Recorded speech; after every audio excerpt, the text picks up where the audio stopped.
Hello, everybody. Welcome into the Apples and Genos Fantasy Hockey Podcast. My name is Nate Niblink. I'm the creator of Apples and Genos, originator of the Zero G Draft Strategy.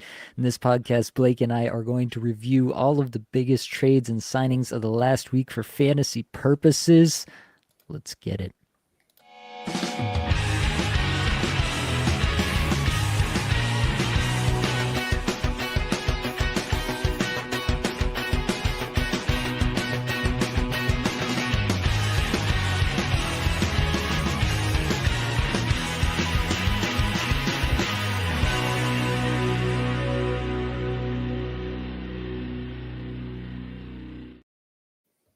And of course, I have your friend and my best friend. It's Blake Creamer. Blake, how are we feeling tonight? Always good to see you, my man. It gives me a feeling inside my stomach I can't describe, and I don't want to. All right, that's just for me and you, buddy. But oh God, I'm sorry. What a day, crazy day. I mean, I always forget. Compare this frenzy to the last frenzy. I don't know. Was it a frenzy? Was anyone foaming at the mouth, Nate? I felt like more teams were like just re-signing their free agents and then calling it a day. I don't know. What was your experience? Yeah, I mean, yesterday felt almost as crazy, quote unquote, as today, with all the signings, people staying, the Marner sign and trade, all this kind of news coming through. So, yeah, I think a lot of the big names obviously came off before the actual deadline came through, which, I mean, to some extent, I think that happens every year, but it did really feel like that was accentuated this time around. And yeah, in the end, you got a lot of the top end guys staying in the same places. So we'll get into all that for sure. Anybody joining us here, throw your questions in the comments and we will get into it. Let's start it off there, Blake. We got a question already. Sam King's in here. Need to pick 4 to keep in fantasy for next season. My choices are Boldy, Darlene, Tage Thompson, Kyle Connor, Natchez, J-Rob, or Tavares. Who should I pick? That is a difficult question. So Darlene and Tage for sure for me. I think I would go Connor and J Rob. Boldy is interesting. Natchez is interesting. But I think I would go Darlene, Tage, Kyle Connor, J Rob. Final answer. You, Blake? You're just leaving Natchez out in the cold. You son of a gun. You yeah. You gotta go Boldy, Darlene, Tage, and J-Rob. Probably J-Rob. Is that what you said? Are we in some I put Connor in there, but get Connor the hell out of my sight. All right, we got Boldy over here. All right. Actually, I love Kyle Connor. He's great.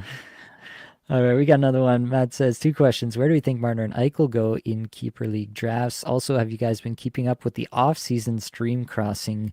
Not nearly enough is what I would say. I think I've been feeling the lack. I just don't feel as connected somehow. Yeah. Do you feel the same way, Blake? I'm backed up, buddy. I'll tell you that right now. You ever held a pee in for so long that it just went away? Has that ever happened to you, Nate? Like, where does it go? Actually, I did that one time on a bus. I was like, I couldn't get out. I'm like, I got to hold this. And then, yeah, when I went to go pee, it literally took me 15 minutes.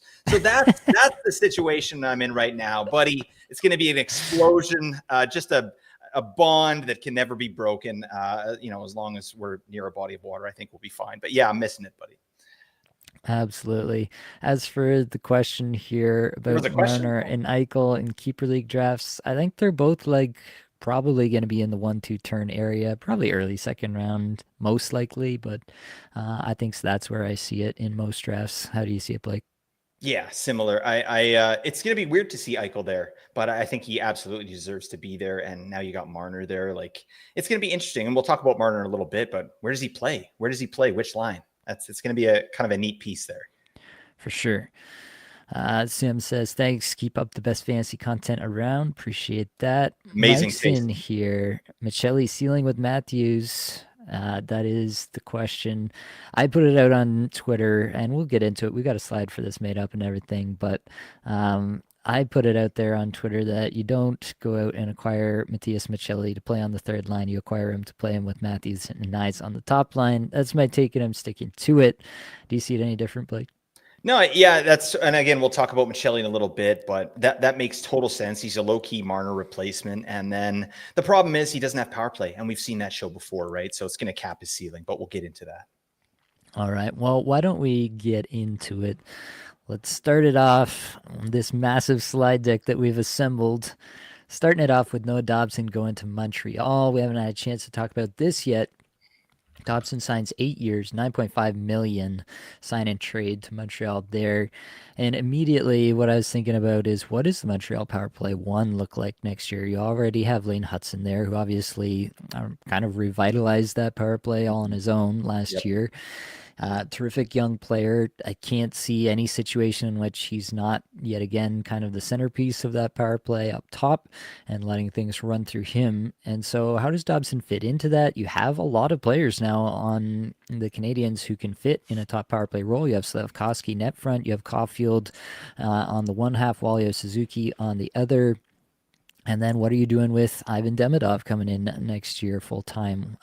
Patrick Laine, the only reason to dress Patrick Laine is to have him on the power play, it feels like. So, yeah, what do you think they do with the top power play, Blake?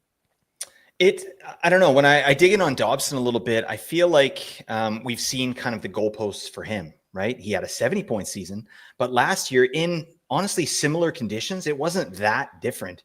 He only had 39 points, right? And his power play performance was cut in half, but he had the same amount of power play time, basically. So I really feel like this is kind of, I'm going to use this as an example. I don't think these are comparable to these players, but like Cale Makar, Devin Taves, kind of, right? You got a 1-2. You got Lane Hudson running power play one. He's still going to get the 20-minute treatment. And then you got Dobby. Master has given Dobby a sock. Yeah, Montreal gave Dobby a sock, all right, full of cash. Yeah, but I mean, this he's amazing. This is a great trade in real life. Obviously, their defensive depth is going off the rails here. But yeah, I really do see Dobson as a power play 2 performer, probably him and Mike Matheson on power play 2. Because yeah, like you said, you got Demidov and Laine. We already thought Laine was going to get bumped off power play 1 for Demidov. That could still happen. So I don't know. I'm just not seeing it there. I still think Dobson underperformed last year at 39 points. I think he's probably closer to like a 45 to 55 point defenseman, but I don't think that power play 1's going to be his, and he'll need an injury to Lane Hudson to really pop there. Yeah, I feel similarly after mulling it over for myself. It seems kind of crazy to me to give 9.5 million to a guy that's not on your top power play when that is kind of one of his best assets is being a offensive defenseman. Now, I think that Dobson has clearly taken a step in recent years to become a true top pairing defenseman, 5v5 in his own right. I don't think he gets pushed around defensively, maybe the way that he did earlier in his career. But I do think that it is a little on the high side to be paying somebody who's not going to provide you those extra minutes on the power play. So yeah, I think that that's the most likely scenario at this point is that Dobson is power play 2 and that will cap his ceiling.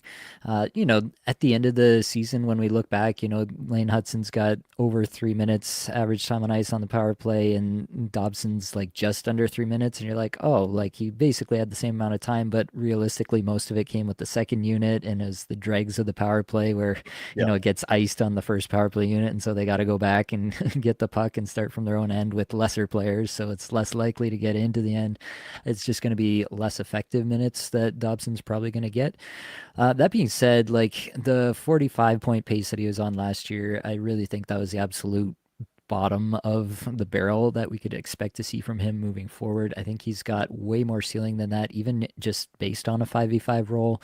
I think that most likely I'm going to have him projected in the mid 50s next year, even with reduced power play time.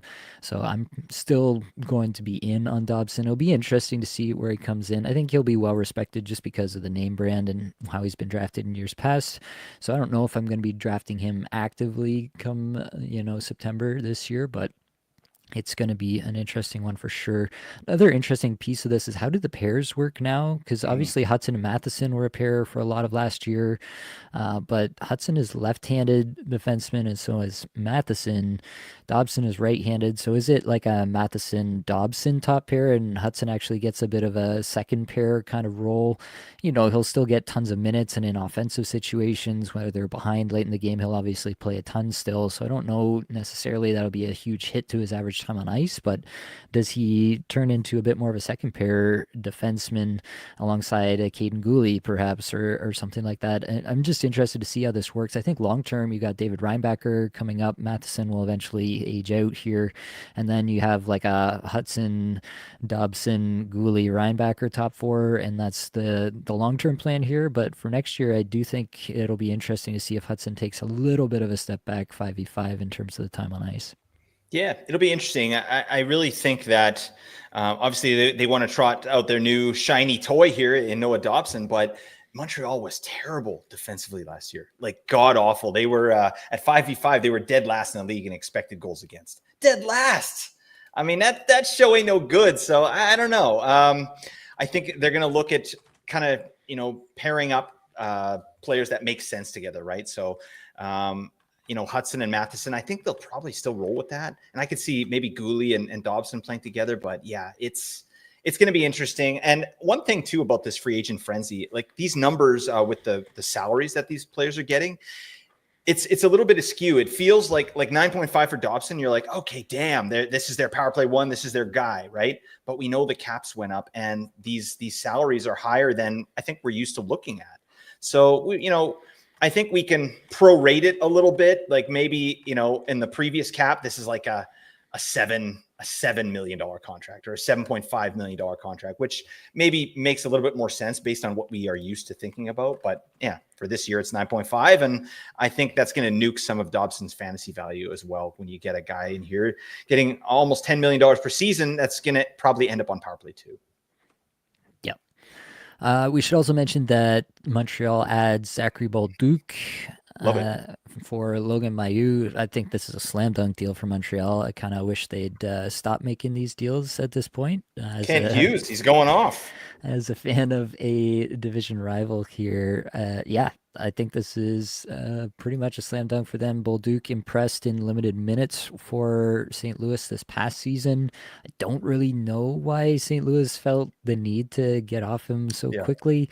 I understand like they wanted to add to the defense. That part of it makes sense to me, but is Mailloux really that guy? He did not impress in limited minutes last year from all accounts. So I think it's at this point, it looks like a slam dunk for Montreal. I think there's a chance that he walks himself right into a top six role. Basically anybody past the top end guys there are really not impressive, I will say. And I actually think Bolduc could be a really nice feature alongside a Demidov on a second line. They could kind of grow up together in that role. Bolduc will go in there and bang bodies. That's what he's known for, but he'll also actually convert when Demidov provides him with some of those sweet passes that we're anticipating. So I actually really like that move, and I'm looking at Bolduc as a potential sleeper for next year. You got anything else on Bolduc? Just where do you think that he's going to be like, I guess you're saying that you expect him to be fantasy relevant with Montreal. And I was just wondering what you think his value was with St. Louis compared to where it is in Montreal. Do you think he gets more fantasy value or less? I think he gets more, right? Because I think there's more opportunity in Montreal. Like, realistically, who does he have to beat out to be the second line left wing here? He has to beat out Line A. Like, they have Josh Anderson, they have Brendan Gallagher. If Alex Newhook is playing the wing, like, he could be there. Like, the bar to clear here is so low that top 6 minutes, I think, are if he plays the way he played last year, he will be the second line left winger. I feel pretty confident about that. So yeah, I think it's a really good spot for him.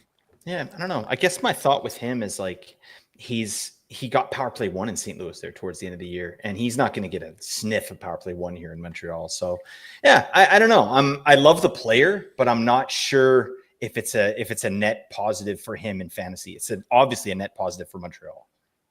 Was it power play one? They were doing a lot of split stuff there too. Kyrou on one, Thomas on the other. Yeah. So yeah, I mean, he was getting power play looks. He definitely got more power play time than he will get there in Montreal. Right. I think that much is accurate for sure. But maybe they even have a better second unit here in Montreal, right? If Dobson and Line are on that second unit and That's pretty good to me. Of that, like it might not be that bad. So there's definitely some paths to success for Bolduc where I don't really think that long term there was going to be that in St. Louis with the guys they had up front there.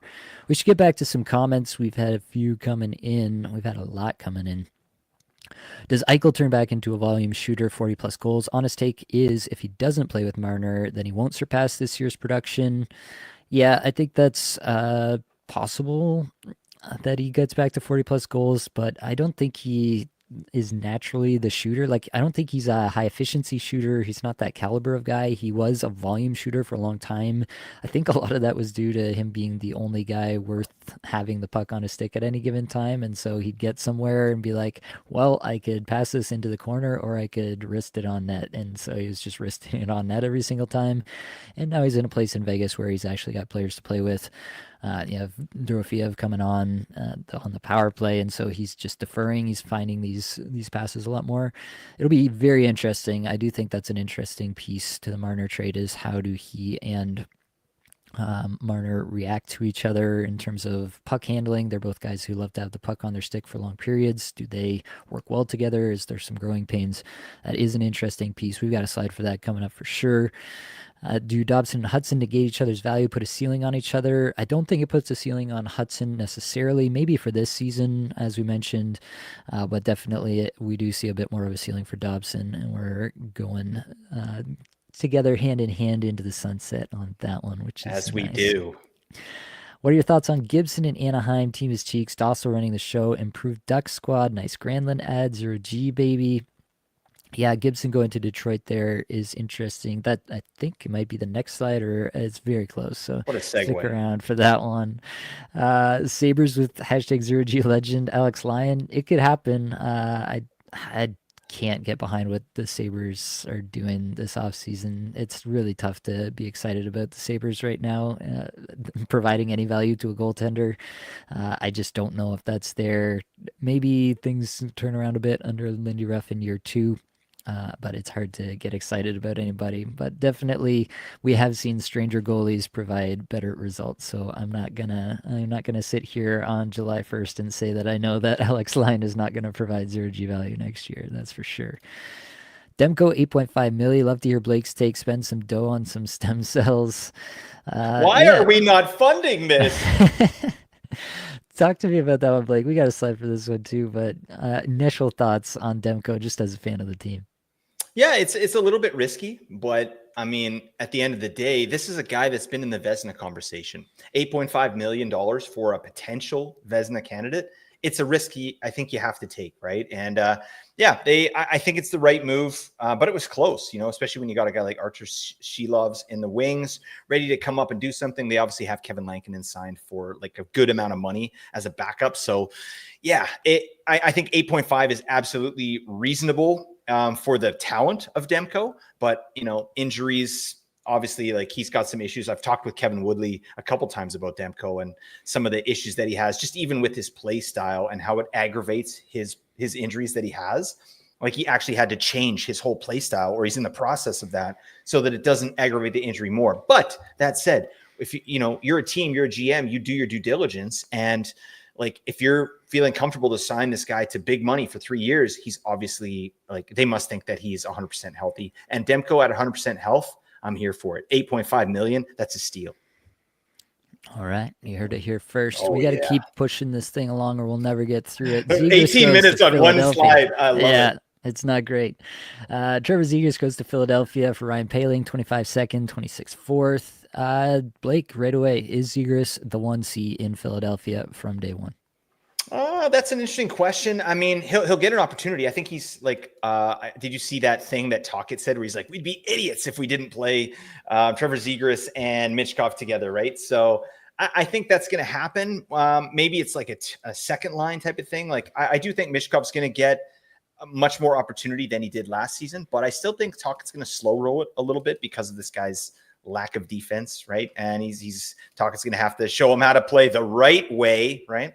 But he's going to get more opportunity. And I do think Zegras is probably going to start as the center for Mitchkov there. So it's a nice problem to have, right? We just heard today that Tyson Forrester is going to be potentially injured for the start of the season. So that's just going to benefit Trevor Zegras. And, I do think if I had to bet on it, I would say Trevor Zegras is going to be a top 6 center there with a lot of good opportunity. And He should be power play one. He really should. I don't think they should put Sean Couturier out there on power play one. It should be Trevor Zegras, but we'll see what they do. I don't know. Where are you at with that, Nate? Yeah, I think he's still exciting to me. Yeah, I think there is a scenario here at least where things really do work out. The all three zone stuff for Trevor Zegras still looks pretty sick under the hood. He's Mm-hmm. still generating tons of chance assists, shot assists, all that kind of stuff. Still above average on all the rush offense kind of stuff and the cycle and forecheck offense. Like it's positive for Trevor Zegras when he's on the ice. So I do still have a lot of love for the player, even though the results weren't there under Greg Cronin. I'm giving everybody in Anaheim a pass under Greg Cronin, to be quite honest with Absolutely. you. I think that was probably the worst coaching situation possibly of like the last 5 years across the NHL. So yeah, I think that Trevor Zegras in a more stable environment where they clearly want the player, they targeted the player, acquired the player, they have a definite need down the middle for somebody to play like top line kind of offensive minutes. If not, like Couturier will obviously still get the defensive matchups, but could Zegras be the guy who hops the boards when they're down a goal in the third period more often than not? I do see that scenario for him for sure. And so, yeah, I think there's a real scenario here. It does hurt to have Forster out at first. He is kind of that true shooter that I think, Mm-hmm. Michkov and Zegras are both more guys who want the puck on their stick. You have Konechny there, obviously, as well, who can kind of, I think he can kind of mold his game to whatever's going on around him. He's a bit more of a ambidextrous player that way. Owen Tippett maybe could be a force under Tocchet if he gets on board with the system there. I think there's a lot of ways that this plays out positively for Trevor Zegras. So as a sleeper, I'm pretty into it. I have here the over under on Zegras average time on ice. Put you on the spot, Blake. 18 minutes. I think he gets over. I think you Right. bring a guy like this in. It's like the only thing that could affect it, I think, is he's not very good at faceoffs. Right, Zegras is not a great player with faceoffs, and obviously his defensive game is subpar. But Philly's a team that needs to score some goals, right? And that's what this guy brings to the table. He's an obvious bounce back candidate to me, and I think he's going to get over 18. I love it. I'm here for it. I'll probably be around that mark, just guessing when I do the projection, so that's why I put it there. But yeah, I think there's definitely an upside case for Zegras, and he'll probably be next to free in the 100s for sure in your fantasy hockey drafts. So definitely a guy that you'll be looking at later on. Let's keep pushing. Talk about Gibson to Detroit. He goes there for Petr Mrazek, 27 second, 26 fourth. So what's a split in Detroit between Gibson and Talbot? Obviously, Talbot kind of ended up handling the lion's share of starts there for Mhm. Detroit this past season. What do you think, Blake? If you acquired John Gibson, do you just hand him the reins right away?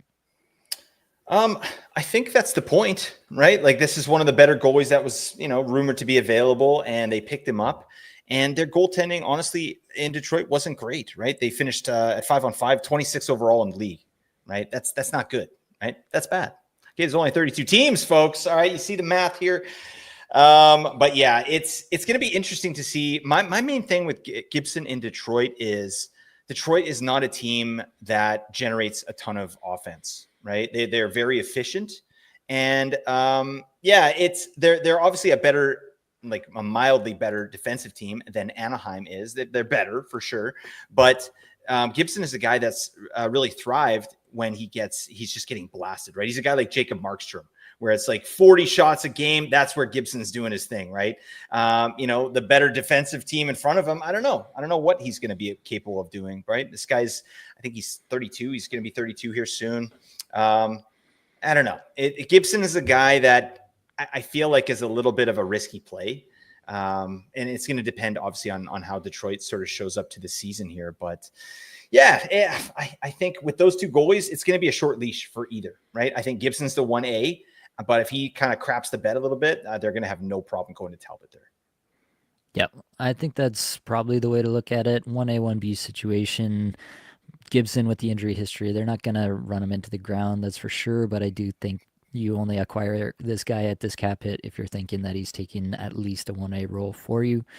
Moving over to Anaheim, then obviously it's now Lucas Dostal and Petr Mrazek, Lucas Dostal. Speaking of guys who love getting blasted with shots, Giggity! Whoa, he buddy! All took a right. lot last year for sure. And yeah, I think he maybe wore down a bit under the Yeah. workload over the course of the season. The team probably wore down over the course of the season too, partially from the other teams, partially from Greg Cronin. Last shot at Greg Cronin, I promise. Uh, I think that Dostal is the clear starter here. Maybe not as many games as he played this past season. I think it was 54 games this past season. That's a Mhm. lot. They'll probably try to keep him between 45 and 50 would be my guess, because Mrazek can play. And then they went and signed Billy Huso, which I cannot figure out. It was like for some decent amount of money, 2.2 million, I think, as well. Mhm. Like Yeah. I have no idea what that's about, but yeah, at least they have some goaltenders. But this is Dostal's net now. Yeah, he's the clear number one to me. This guy had an amazing season, and I totally agree with you what you said there. I think they sort of ran him into the ground. He wasn't really ready for that. They could maybe do the same thing that they did last year, and he's just more seasoned now. You know, this guy, he understands what it takes to play 54 games in a season. And this Anaheim team, like I'm low key into this, right? These guys, there was a point last year where they were in playoff contention, right, and then they fell off under the Greg Cronin hellscape. Right. So now we've got Joel Quenville in here who, he's a good coach. He's a really good coach. Right. So what does that mean? That should be really good. They've obviously brought a lot of like veteran talent in here to help sort of bring along these young guys. And I think Dostal is one of those young guys, and I'm expecting him to have a good season. Definitely. I think that I mean, he's not going to be a secret. People are going to be onto this. He's going to be everybody's zero G target or whatever come in September. I think that he's going to be worth it, though, especially if you're playing in a league where volume is key. Interesting question here. Do we think Cutter Gauthier gets power play one? If he has over 17 minutes, what would the projections be on him? I want to say yes, but we realistically don't know at this point. To me, Cutter Gauthier is the most exciting offensive player on Anaheim going into next year. I think that if it all breaks right for Gauthier, his upside case is like a 30 plus goal season, 70 plus point season. I think that's within the range of outcomes. He Mhm. came on towards the end of the year, in my opinion. Even though Cronin was playing him less and less, he was getting better and better. Which, yeah, again, I'm not gonna. Going I out with a said I wouldn't bang. do it. I No, said but I you wouldn't do just, it. yeah. So I'm not gonna take another shot there. Gauthier, I think, is an ascending star in the league. So I'm pretty excited about him moving into next year. And if I would have to take one player on Anaheim for the full year, as of today, July 1st, I would take Cutter Gauthier. Oh my God. All right, So, next one. We got to keep it going or we'll never right, get right. into it. Yep. JJ Paterka to Utah. Huge deal, obviously. Goes there. Michael Kessering, Josh Doan coming back to Buffalo. Interesting question. Who are the line mates at 5v5? I've been trying to figure this one out. How is Utah going to split this thing up? They did do a few different things throughout the course of the season. They did try a Gunther Cooley Keller line at the end of last season and kind of left the second line for dead, more or less, Mhm. because of that. Now that you have Paterka, you can really fill out those two lines a lot better, in my opinion. So, what do you think the lines look like at 5v5, Blake? Yeah, I mean that makes sense to me. You got a guy coming in here that he's new to the squad, right? And I think Gunther, Cooley, and Keller sort of proved themselves. They all had amazing seasons, and Cooley and Gunther are primed to build on that, right? I mean, Clayton Keller, I think that's kind of probably his ceiling. He has a great floor too, though. But yeah, I think it's probably Paterka, Schmaltz, right? Maybe we can put Schmaltz in there, and then Barrett Hayton, I think, Yep. which makes some sense. I mean, I'm just looking at Daily Faceoff as well. That's what they've got. So, and that makes a lot of sense to me. And I think that's a great starting place for Paterka. One of the things I'd like to see, obviously, is Paterka on power play one. I don't know if it happens, right? They got a lot of guys there that are doing stuff. If Logan Cooley, we've talked about him a lot. I think he's the kind of the bubble player for the power play, right? Maybe they move him off the power play and they bring Paterka up, but I mean, who's the center? Who's taking the face-offs? I don't know, because Hayton was the one doing that. So it's going to be interesting to see. But damn, I mean, I'm pretty damn excited about Utah. They've done some amazing stuff here. And yeah, losing Josh Doan and Kesselring, it still seemed a bit light to me to pick up a player like JJ Peterka, especially when you started hearing some of the other offers out there for Peterka. So obviously Buffalo likes what they have in Kesselring and Doan. But I mean, Utah was 5th overall in expected goals for percentage in the league at 5-on-5. Utah was. And now they've got a player that is an amazing rush player, a guy that's a bit of a chameleon. He can be the shooter. He can be the facilitator. JJ Peterka's, he's a burgeoning star for sure. This is a guy that I think probably has point per game potential in his career at some point. I don't think he'll get it next season, but possibly, right, with this deal that he signed here in Utah. So, yeah, I mean, my take would be he probably starts in the second line and potentially power play 1. Yeah, I think that's a decent place to start.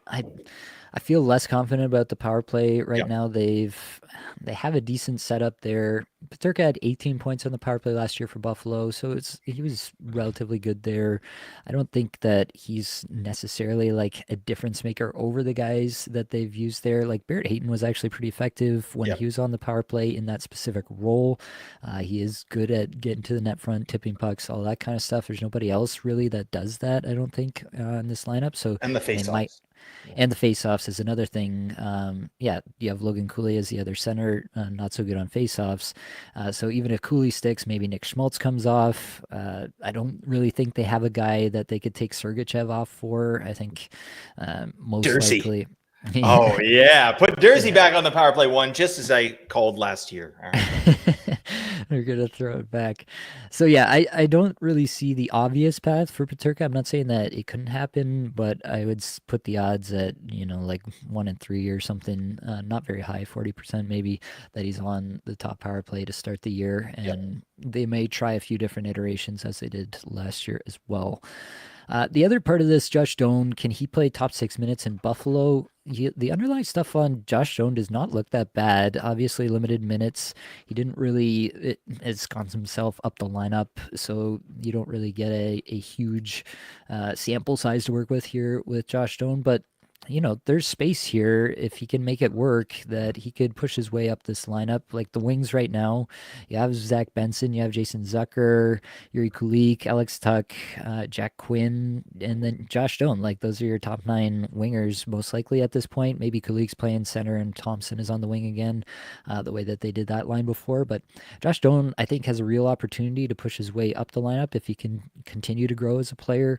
I'm not gonna rule out a guy whose father is Shane Doan, who Yeah. obviously has been coached on how to play the game, how to grow in the game. So I think it's at least possible and something to just keep an eye on. Keep in the back of your head the name Josh Doan. Moving on, Mason Marchment goes to Seattle. Frederick Gaudreau as well. The only thing here, I think, is does Seattle finally go to a true power play 1, and is Mason Marchment a fit there if they do? Otherwise, he just kind of fits into this massive group Yeah. of middle 6 forwards that they've continually amassed. And honestly, like the left wing side there in Seattle, like you have Jaden Schwartz, you have Jared McCann, who are actually probably 2 of their better of those forwards.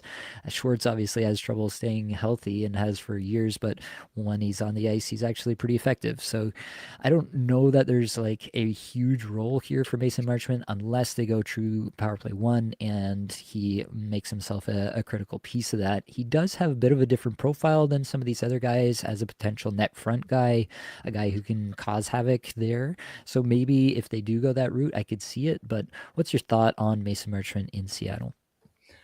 I'm a little bit disappointed that this is where he landed, honestly, because yeah, it's where fantasy studs go to die, right? That Mason Marchment is a guy that I think is bubbling under the surface, even in Dallas, and I think had sort of an underrated, unheralded role in Matt Duchene having such a good season, right? That Mason Marchment, when you dig in on the microstats, Corey Schneider's microstats, this guy balls out. He's crazy, right?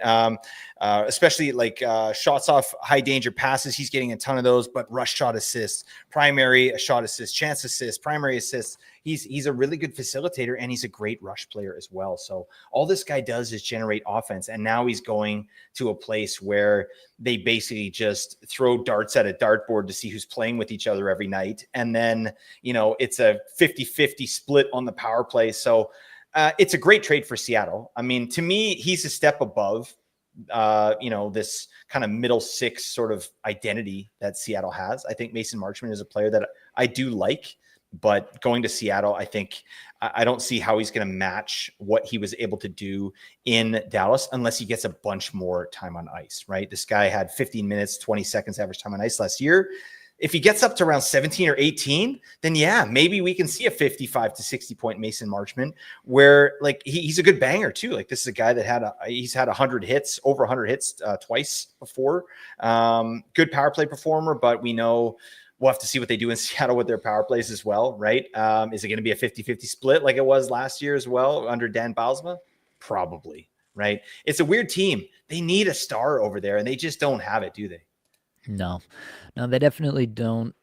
Realistically, the only way that this works for me is if they do go true power play one, and Mason Marchment is a big part of that, Mhm. and then also he has to have like a pretty solid, not a third line, a true third line role there, and I just don't know if that's in the cards. There's a lot of ways that they could make this top nine work. And if you go by daily faceoff, they don't have them on any of the power play units right Yeah, now, it's which just terrible. goes to show you how many different ways this could go from here on out. CG asking, Rossi still available? Nux? Buddy, please. God. I don't think that would work anymore with the deals that Vancouver has made today. I don't think they've got any cap space. They're now projected by Puckpedia at $556,000 of cap space after the deals they've made today. So there would have to be some interesting work done there to figure out that kind of deal. But yeah, it sounds like the latest on Rossi is that he's sticking around in Minnesota. They're going to try to get something done.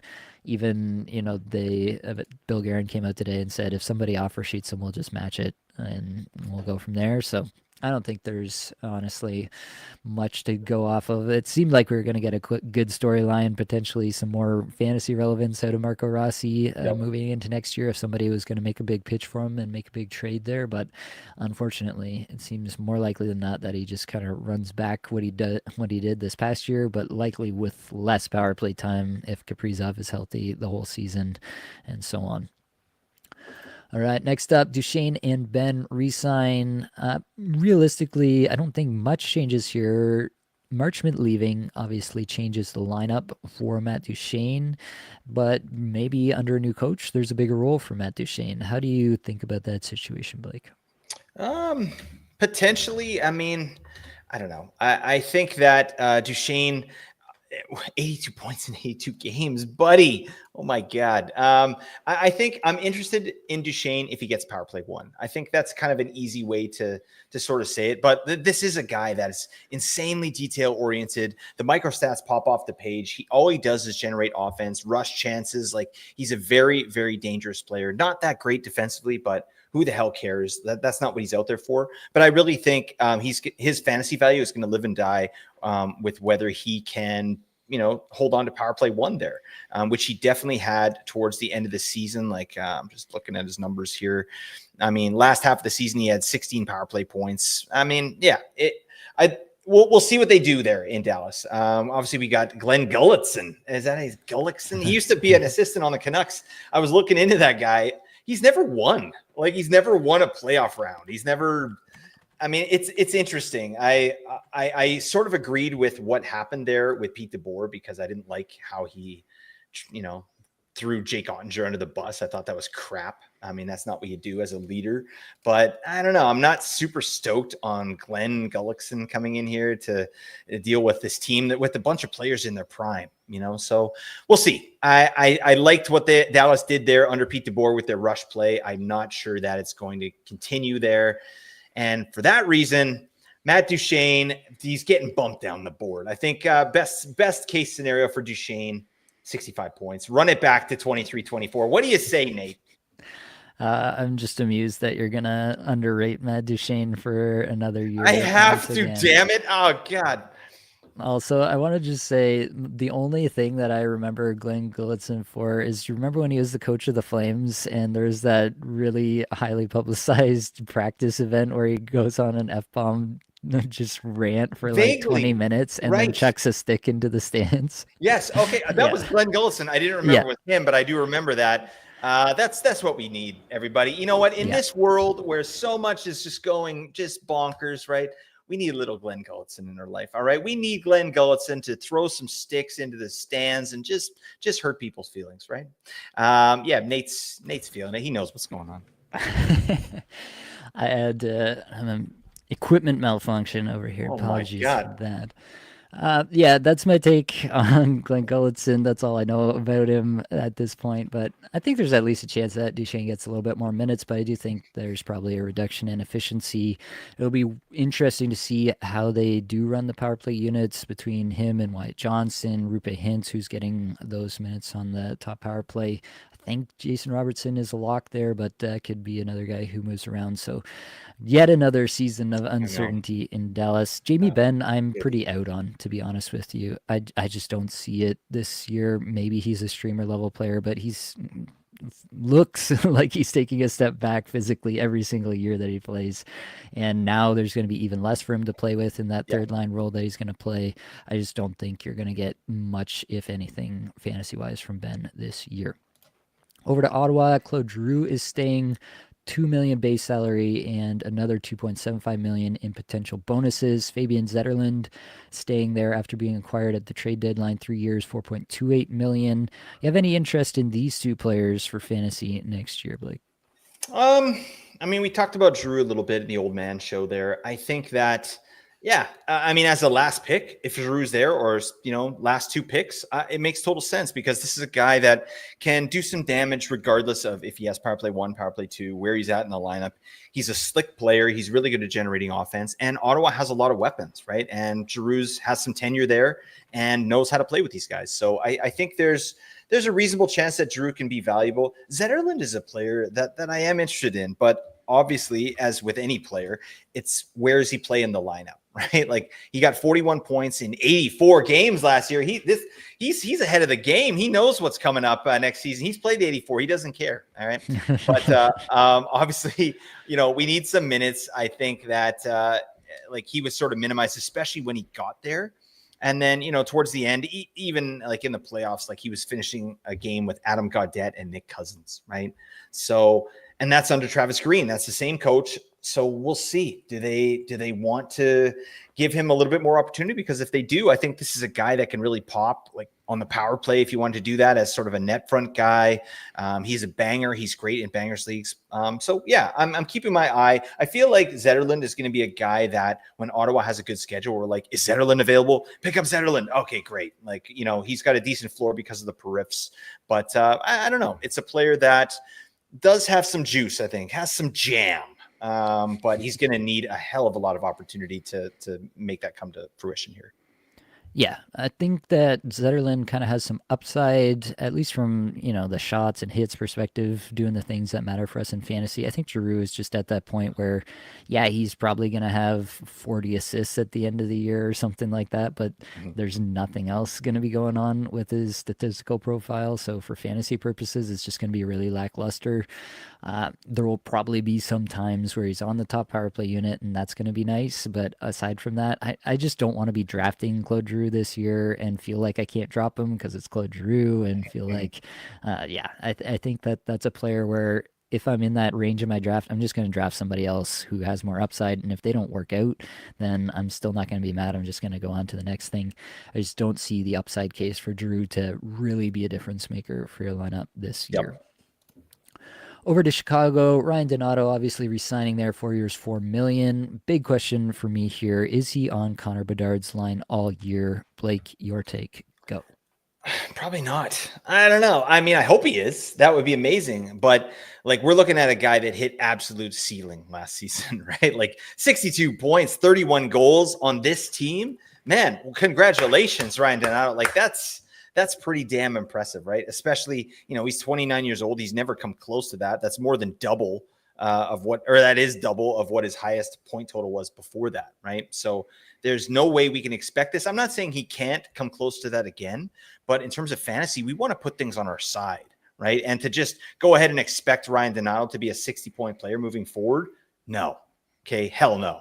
It's not the case. I do think that his fantasy value floor stays reasonable because he re-signed in Chicago. He knows the coaching staff there, yeah, they're gonna have new new situation, Yeah.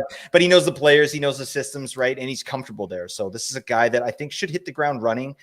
He's a metrics guy that we like. Right, he's good at generating his own chances, but in terms of like facilitating anything, that's not really his bag. This is a guy that's at the end of passes, and as he should be, he's got a great shot.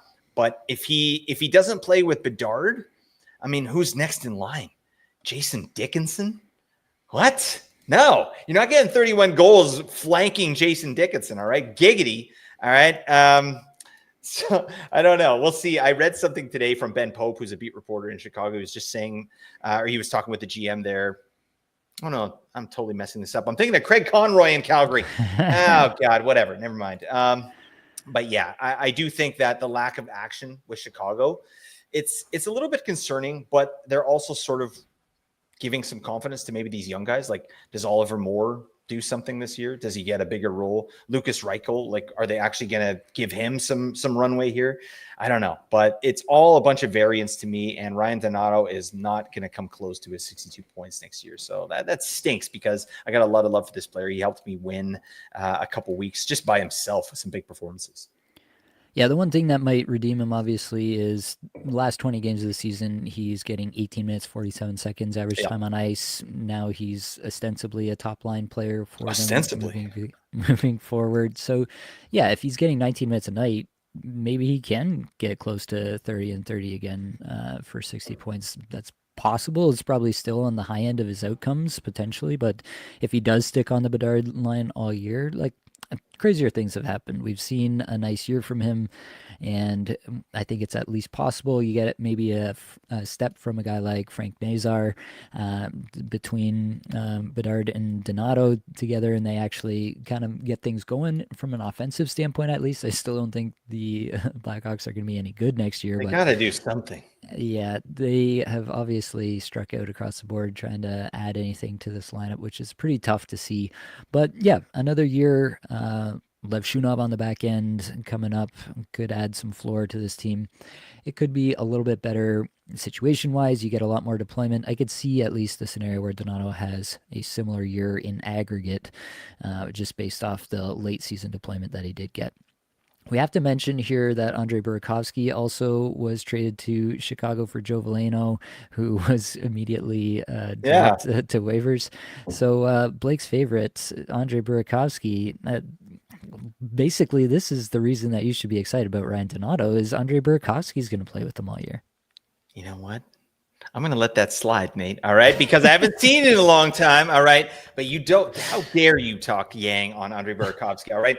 This is a situation that I think is going to benefit Burakovsky. And this is a guy that I've been watching. Right. And it's strictly because of the microstats. Like he shows out in that. He does really well in zone entries. Right. This guy's an entry machine. He's driving a lot of offense.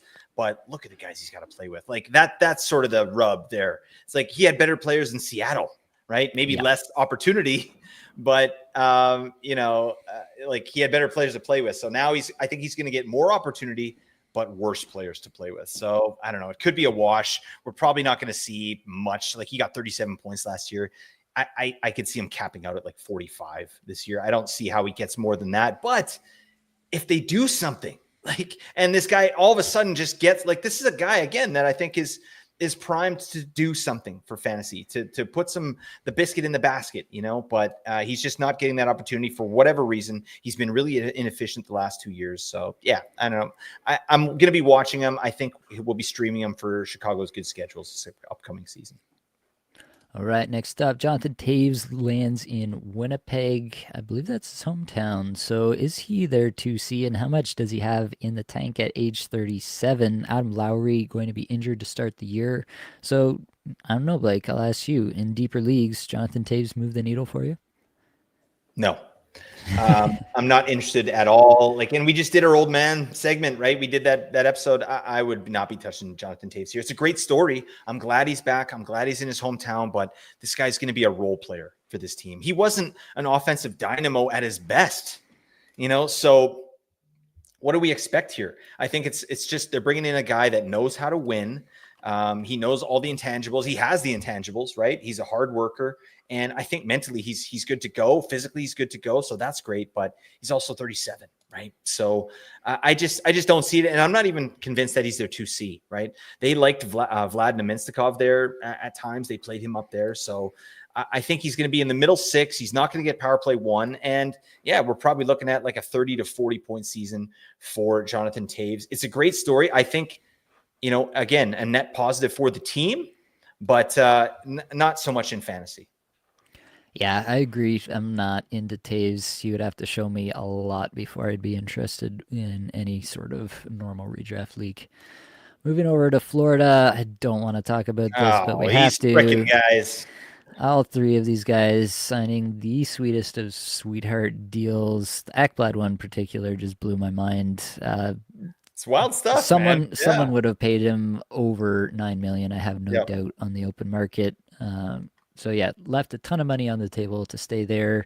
I understand why they're doing it. They think they can win many more cups, and they're probably right. They have as good a chance as anybody over the next 3 years. The core is all locked up till 2030 at this point. Obviously, some of these guys are going to start to age out a little bit during that stretch, but man, you have to like everything coming up roses for the Florida Panthers.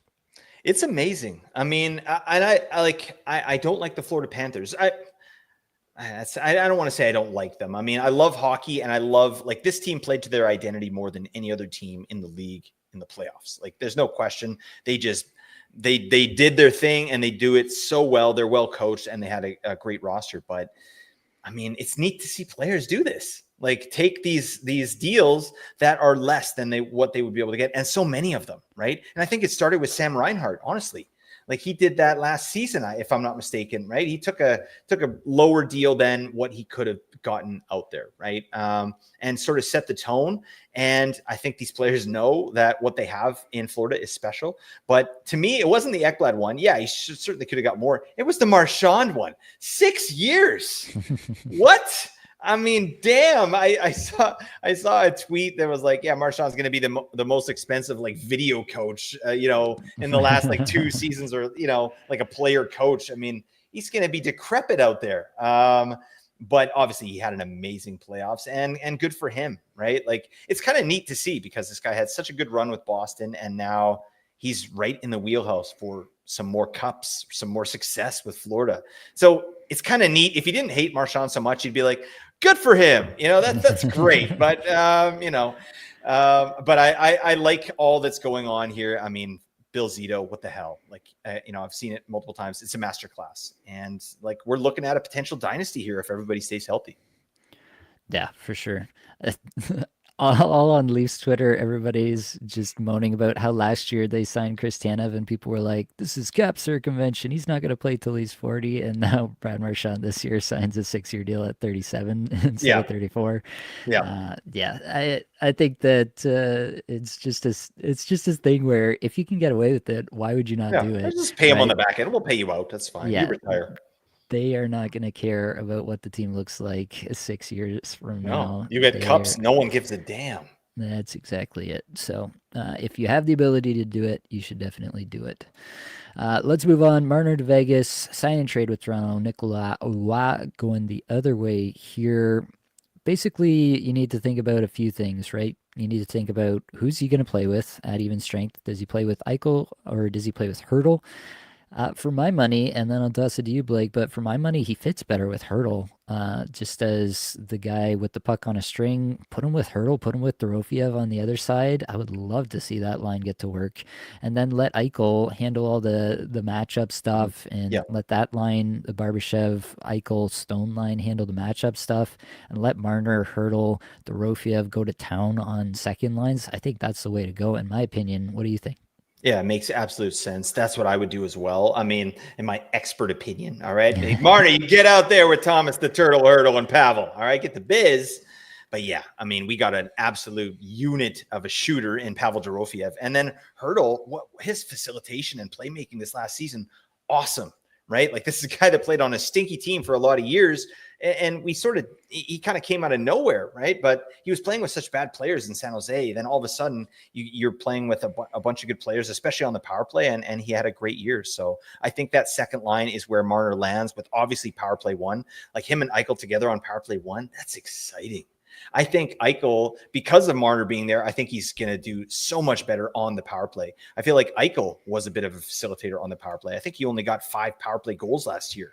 Well, that's going to go way the hell up. And when you got a guy like Marner in here, Marner is not the shooter on the power play. Obviously, he's a facilitator. And you got Hurdle, who's a great facilitator as well. So it's going to be Eichel and Dorofiev just eating PPGs all year. Vegas had an amazing power play, and the rich just keep getting richer, don't they, Nate? They definitely do. I don't think there's any love lost for Vegas amongst many people, Oh, but it is interesting to think through who loses the power play one role here now. Obviously, last year it was pretty set in stone. It was Shea Theodore at the top, it was Eichel and Dorofiev on either side, it was Hurdle in the middle, and it was Mark Stone down low. Now somebody's coming off for Mitch Marner. That much is clear. For my money, it's Shea Theodore. I think Theodore loses the top power play. I think they go 5 forward. You saw Toronto do it with Marner at the wheel and be pretty effective with it. And I don't see Theodore providing something that they're going to miss with Mitch Marner in that role. Tell me if you think I'm wrong here. I mean, I like the take. I think it's a little spicy, but Marner, remember a couple years ago, they're like, yeah, Marner's going to start the season on defense. You're like, what? The hell are you talking about, right? But this is a guy that he does that. He's very defensively sound. It's not a whiff to have him out there. So I think a 5 forward power play makes a bunch of sense. But that said, I mean, Theodore's so elite. He's so elite at that role. This is a great offensive defenseman, which we detailed last year in our projection series, right? And I'm a big fan of that player. So I think if I had to guess, I'd say Dorofiev is the guy that gets moved off of power play one. I hate it, but I mean, maybe it's as simple as like tenure on the team. You're like, yeah, this guy's only like a 3-year player. Shea Theodore's like been in the league a long time. We're not going to just bump Theodore off to keep Pavel Dorofiev on there, right? Especially when you got a guy like Eichel that can sort of take the role that Dorofiev maybe plays, right? I don't know. I would like to see them take Mark Stone off. That's what I want them to do, but he's the captain of the team, right? So I don't know. Are they going to do that? Maybe. I'd love it if they did, but if they don't, I think it's going to be Dorofiev. But I'd love to see what you're proposing. Yeah, I mean, from where I'm saying, Dorofiev is kind of a unicorn on that power play unit with the one-timer threat. They don't Yeah, have that from any of the other guys, to be honest. So, I mean, the myth of rational coaching, as I've talked about many times on this podcast, what's that? I just I would be gobsmacked if they took off the most dangerous part of that power play last year, with that being the threat of Dorfiev's one timer at all Sure. times, from short passes from Hurdle, from the cross ice stuff from Eichel, just moving it around the horn from Theodore. Theodore only had, like, his max is 19 power play points this past season. I don't think he's like, I mean, they moved him off top power play for Noah Hannafin when Hannafin initially just came over and trade. Like, I don't think there's any organizational um, ties to making Loyalty. sure he feels okay. I think Vegas has shown very clearly that they do not care if you feel okay. They're willing to move anybody and everybody at any given time if they think it makes them better. And that's what has made them so good since their inception. So, yeah, that's my take. We'll see where it lands, but definitely one that you're going to want to watch very closely next year. We'll have some very significant fantasy repercussions. The question at the end here, does Nicolas Ouat hold any value in Toronto? I don't think so. This is a third line center role for him. Pretty clearly, he's going to play with Max Domi. Like, that's going to be the line there. And I don't think there's anything too exciting to say there. He'll fill in. He may, get elevated up the lineup due to injury at some points, and he may have some runs of stream ability, but I don't see Nicolas Ouat being a needle mover for fantasy in any regard. Let's talk about Toronto then. Tavares and Nyes, they both re-signed. Tavares, another sweetheart deal here, 4 years, 4.38 million per year with some deferred money in there. Matthew Nyes, 6 years, 7.75 million per year. Also a pretty team-friendly deal at the end of Yep. it all. Like, that's going to look really good over the last few years of that deal for sure. And so you get these guys back. They're going to reprise their roles from last year almost to a T, I would expect. I don't really see anything to expect different from them. The big question to me is with Nyes, does he take another step as a player? Does he take that step with the lack of Marner on that line at even strength and on the power play? What do you think, Blake? I think that's kind of what the team is banking on, right? Like when you get rid of a guy like Marner, he has his own gravity, right? He drives a ton of offense. He's so creative with the puck, and Nyes was a beneficiary of that. So now, and we'll talk about him in a second, but Matthias Michelli, he gets bumped up there potentially, or is it Willie Nylander? Maybe. I don't know if they want to load up, but you're looking at it's a different look. You can't replace what Marner did. So I think, we've talked about this a little bit in the last couple of episodes, is these star players, these great players being able to sort of mold their game, right? So, 1 year Connor McDavid scores a bunch of goals, and then the next year he's a facilitator, right? What happens? Like, does Matthew Nyes change his game a little bit, right? Does he have to become more of a rush player? Does he have to start facilitating a little bit? Because right now he's the guy battling in the corners, getting the puck to Matthews. He was getting it to Marner and letting them set up, and then he was banging away at the rebounds, right? So I'm interested to see. I think I'm hoping that we see even more ice time, like 1831. That's great. That's what he got last year. Can we get over 19? That would be amazing. Can he get the Austin Matthews treatment, the 20-minute treatment? Matthew Nyes, damn, like that. This is an exciting player. This guy's not even 23 yet. So I'm interested to see that. Obviously, Nyes is a guy. He shows up really well at finishing, getting his own chances, but in terms of facilitation, it's not exactly there. In zone shot assists is something that he's done pretty well in the past. Like he's in the 80th percentile there. So yeah, I'm a fan of him. I think it's great. And then Tavares, what an amazing thing for this guy to do. What a champion. 4 years at 4.38. Damn, this guy could have got almost double that. Like he had a great year. Maybe that's a bit spicy, but he obviously had a great year. Like he's still gets a ton of scoring chances. He's like Matthew Nyes, but like roided out of his mind. All right. just crazy. I mean, well, maybe not. But yeah, he's obviously amazing around the net, had a nice bounce back season, 38 goals. And to take this deal here, obviously he wants to win, and he wants to win in Toronto, and you'd love to see it. Absolutely. And then obviously Matthias Michelli, the other acquisition by Toronto, conditional third going the other way, moves to a 2029 second, I think, if Michelli gets 51 points this year. So, looking like a low risk Marner replacement, quote unquote replacement. Obviously not the same caliber of player. Yeah. And you got to wonder if there's any chance of him getting on power play one. I said it at the beginning of this podcast. I don't see a reason to acquire Matthias Michelli to play him in the bottom six. That's not the kind of player he is.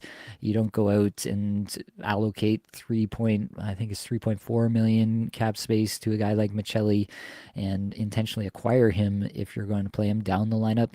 You're looking at him to be a facilitator for these players like Nyes and like Matthews. And I think he can fit that. The all-three zone stuff on Matthias Michelli looks insane.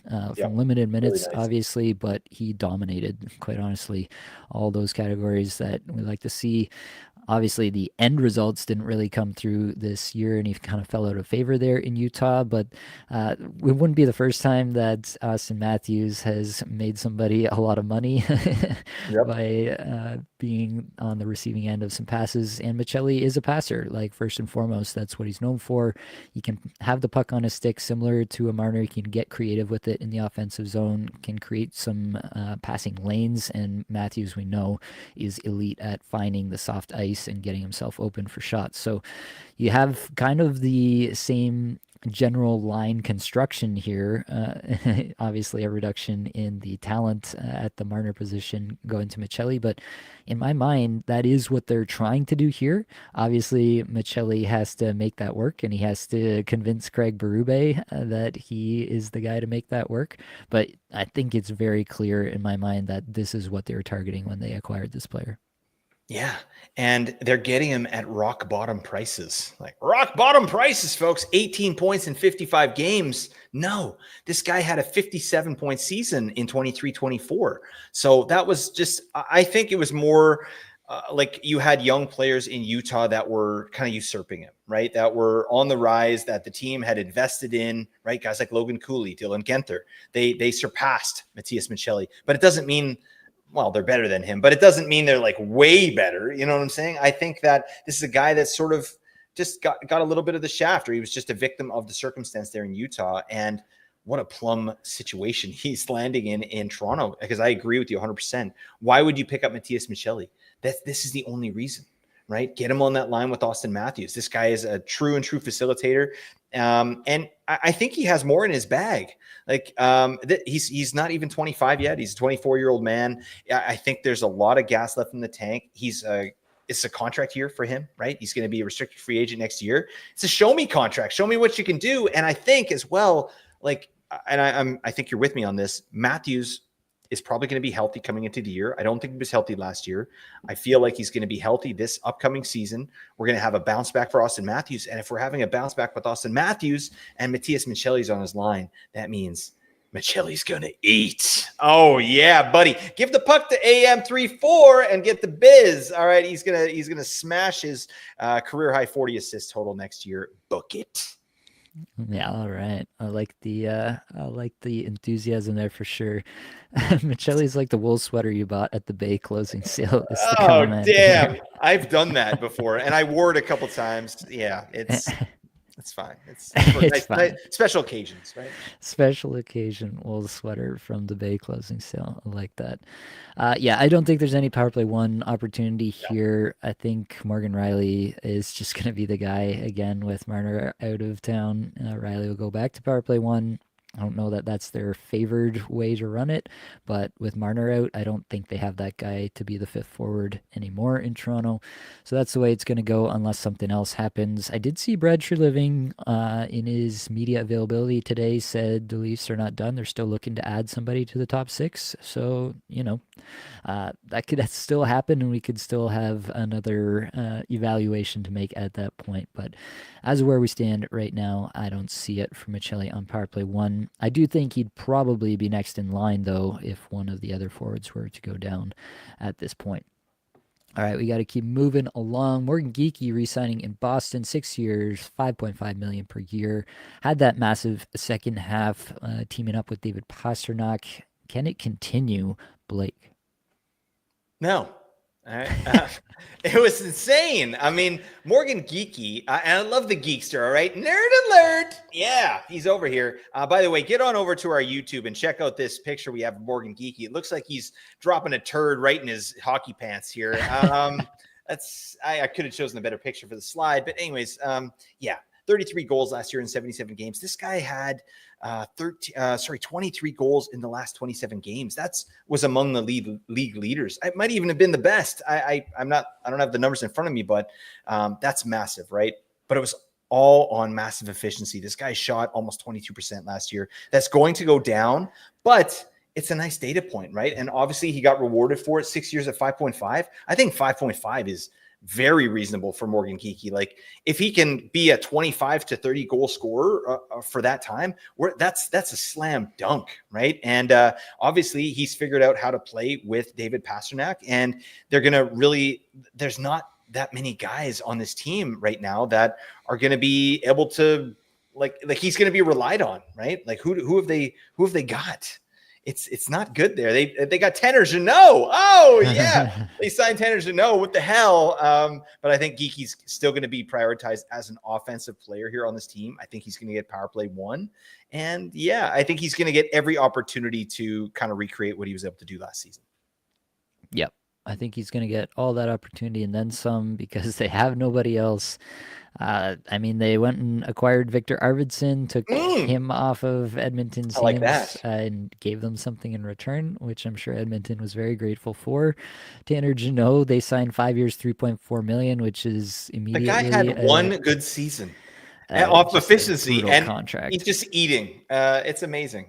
Tampa Bay traded what was it, multiple firsts for Tanner Jeannot. And Yeah, now that deal Boston, is painful to look at. and now Boston is paying him an insane amount of money. The Leafs got Michael Pezzetta for 2 years at basically league minimum, and I think Jeannot and Pezzetta are nearly the same player. Yeah, I'll take Pezzetta. He's got better hair. There you go. By the hair metric, Vizetta has him beat Exactly. for For sure. 60. Do you have any love for Arvidsson? You have expressed some in the past, Blake. He's going to have a top six role here, I'd assume, because they literally Yeah. have no one else to play in the top six. Maybe some power play looks here or there Yeah. on that top power play. So, do you have any thought for Victor Arvidsson here in Boston? Yeah, I absolutely do. I love Victor Arvidsson. It's unfortunate. I don't think we're ever going to see that Victor Arvidsson that I was hoping for. When he was that great power play performer in 22-23. He got 25 power play points with only a 44% power play share. Victor Arvidsson, he did that. But yeah, ever since then, that was clearly the outlier. He hasn't even had double-digit power play points since then. I mean, granted, he was injured one year and then he played for Edmonton, right? Who has, their power play one is pretty, we know who's going to be out there on the ice. So I do think that this guy should get double digit power play points though. And I could see Arvidsson kind of coming close to what he's done in the past, like a 50-point season, maybe a 60-point season. So in between there, 50 to 60-point season, Arvidsson, but he's going to need minutes to do it, right? We're looking at like, I don't know, 16 to 18-minute Arvidsson. And I think that's in the wheelhouse because again, who the hell do they have? This is a guy that he's a metrics guy. He generates his own shots, generates his own chances. Casey Middlestad is still in Boston, who's a good facilitator. Does he get to play with Casey Middlestad? Maybe. Does he play with Elias Lindholm? Maybe. They're both decent centers. That's actually one position where I think Boston is like, okay, if you got Casey Middlestad at your 3C, that's a nice spot to be. So I think Arvidsson is going to have some good opportunity there and some decent line mates to play with, or at least a center to play with potential power play one. Shout out to Victor Arvidsson, 50 to 60 point Arvidsson. Don't at me, Nate. I won't at you on that one. I don't think he's got 60-point upside anymore. I feel like those days have maybe passed him by at this point, especially with all the injuries he's sustained over the years. Right. But I do think that he will at least be in streamer conversations throughout the year. And potentially, if things do really break right for him, I could see him for a little bit more than that as well. Demko re-signing in Vancouver. We touched on it before. Really just need to think about the split between him and Lankinen, who they also gave a bag of money to. That part is very confusing. The 3 years here is interesting, but for fantasy purposes, like I'm not gonna touch this net situation next year. We don't know really if the Canucks are going to be any good next year. I think that's still very up in the air as of this point. It could be a decent spot and it could still not work out just because the split could be truly 50-50. They just don't want to hurt Demko. If they did find their way into the playoffs, maybe Demko would be the guy in the playoffs, but I don't know. Tell me if you see it different. I think it's a 50-50. Yeah, and I think it should be. So that is going to hurt for fantasy, but I think we're not the only ones that are kind of extrapolating that. I think, other people are going to be like, yeah, Demko's like, he's got some injury history, right? So, and they obviously paid a bunch of money to Lankinen. And I think rightfully so. Lankinen was amazing last year. He played 51 games. Damn. I love that. So, yeah, I think it's going to be maybe like a 55-45 split, probably leaning Demko's way. But they're going to be extra careful with Demko, making sure that he's nice and healthy. And that's going to equal value for us, right? Demko could be a 0G guy. I think Demko could absolutely be a 0G guy that you can get probably after round 10. I mean, who's picking up Demko before round 10? Are you nuts? Are you nuts? Like after round 10 Demko, though, I'm into it. I'm absolutely into it. I think that Vancouver will be better. I look at the season they had, and it was worst case scenario all around. Everything was worst case scenario. And like the metrics show that, right? These guys were horrible when it comes to expected goals for, like some of the worst in the league. They were not generating a damn thing. And it was vibes. It was absolutely vibes. All the stuff that was going on with Miller and Petey really affected the team. And, the stupidness that Patrick Alvin and Jim Rutherford were kind of just perpetuating, right, with their interviews and stuff. It spiraled out of control. Well, now we have really good kind of vibes going, and we'll talk about it, but Besser re-signing, Demko re-signing, Connor Garland re-signing. These three guys right here, they're heart and soul guys for this team, and they want to be here. And now you got Evander Kane, who we'll talk about a little bit as well. Like they want to be here, right? And we got a new coach, so I don't think that Vancouver will be as bad as they were last year, and they were almost a playoff team last year. So I feel like they'll still be a bubble playoff team probably, but they're going to be better. And I do think Demko's going to have some value. All right. Yeah, I could definitely see it as I'm thinking about it in leagues like category leagues where you have more writing on the percentages than on the actual volume. That could be a situation where, yeah, if he's going very late in drafts, I could see a situation where I could talk myself into it as a late round flyer As you there should. where I don't really need to have the volume. So let's move along with the rest of Vancouver's stuff. Evander to Vancouver almost works, almost. Kane got traded for 25 fourth. The big question for me, is he a fit with Elias Pettersson, and does he stick on power play one? Yes or no, Blake, to those two?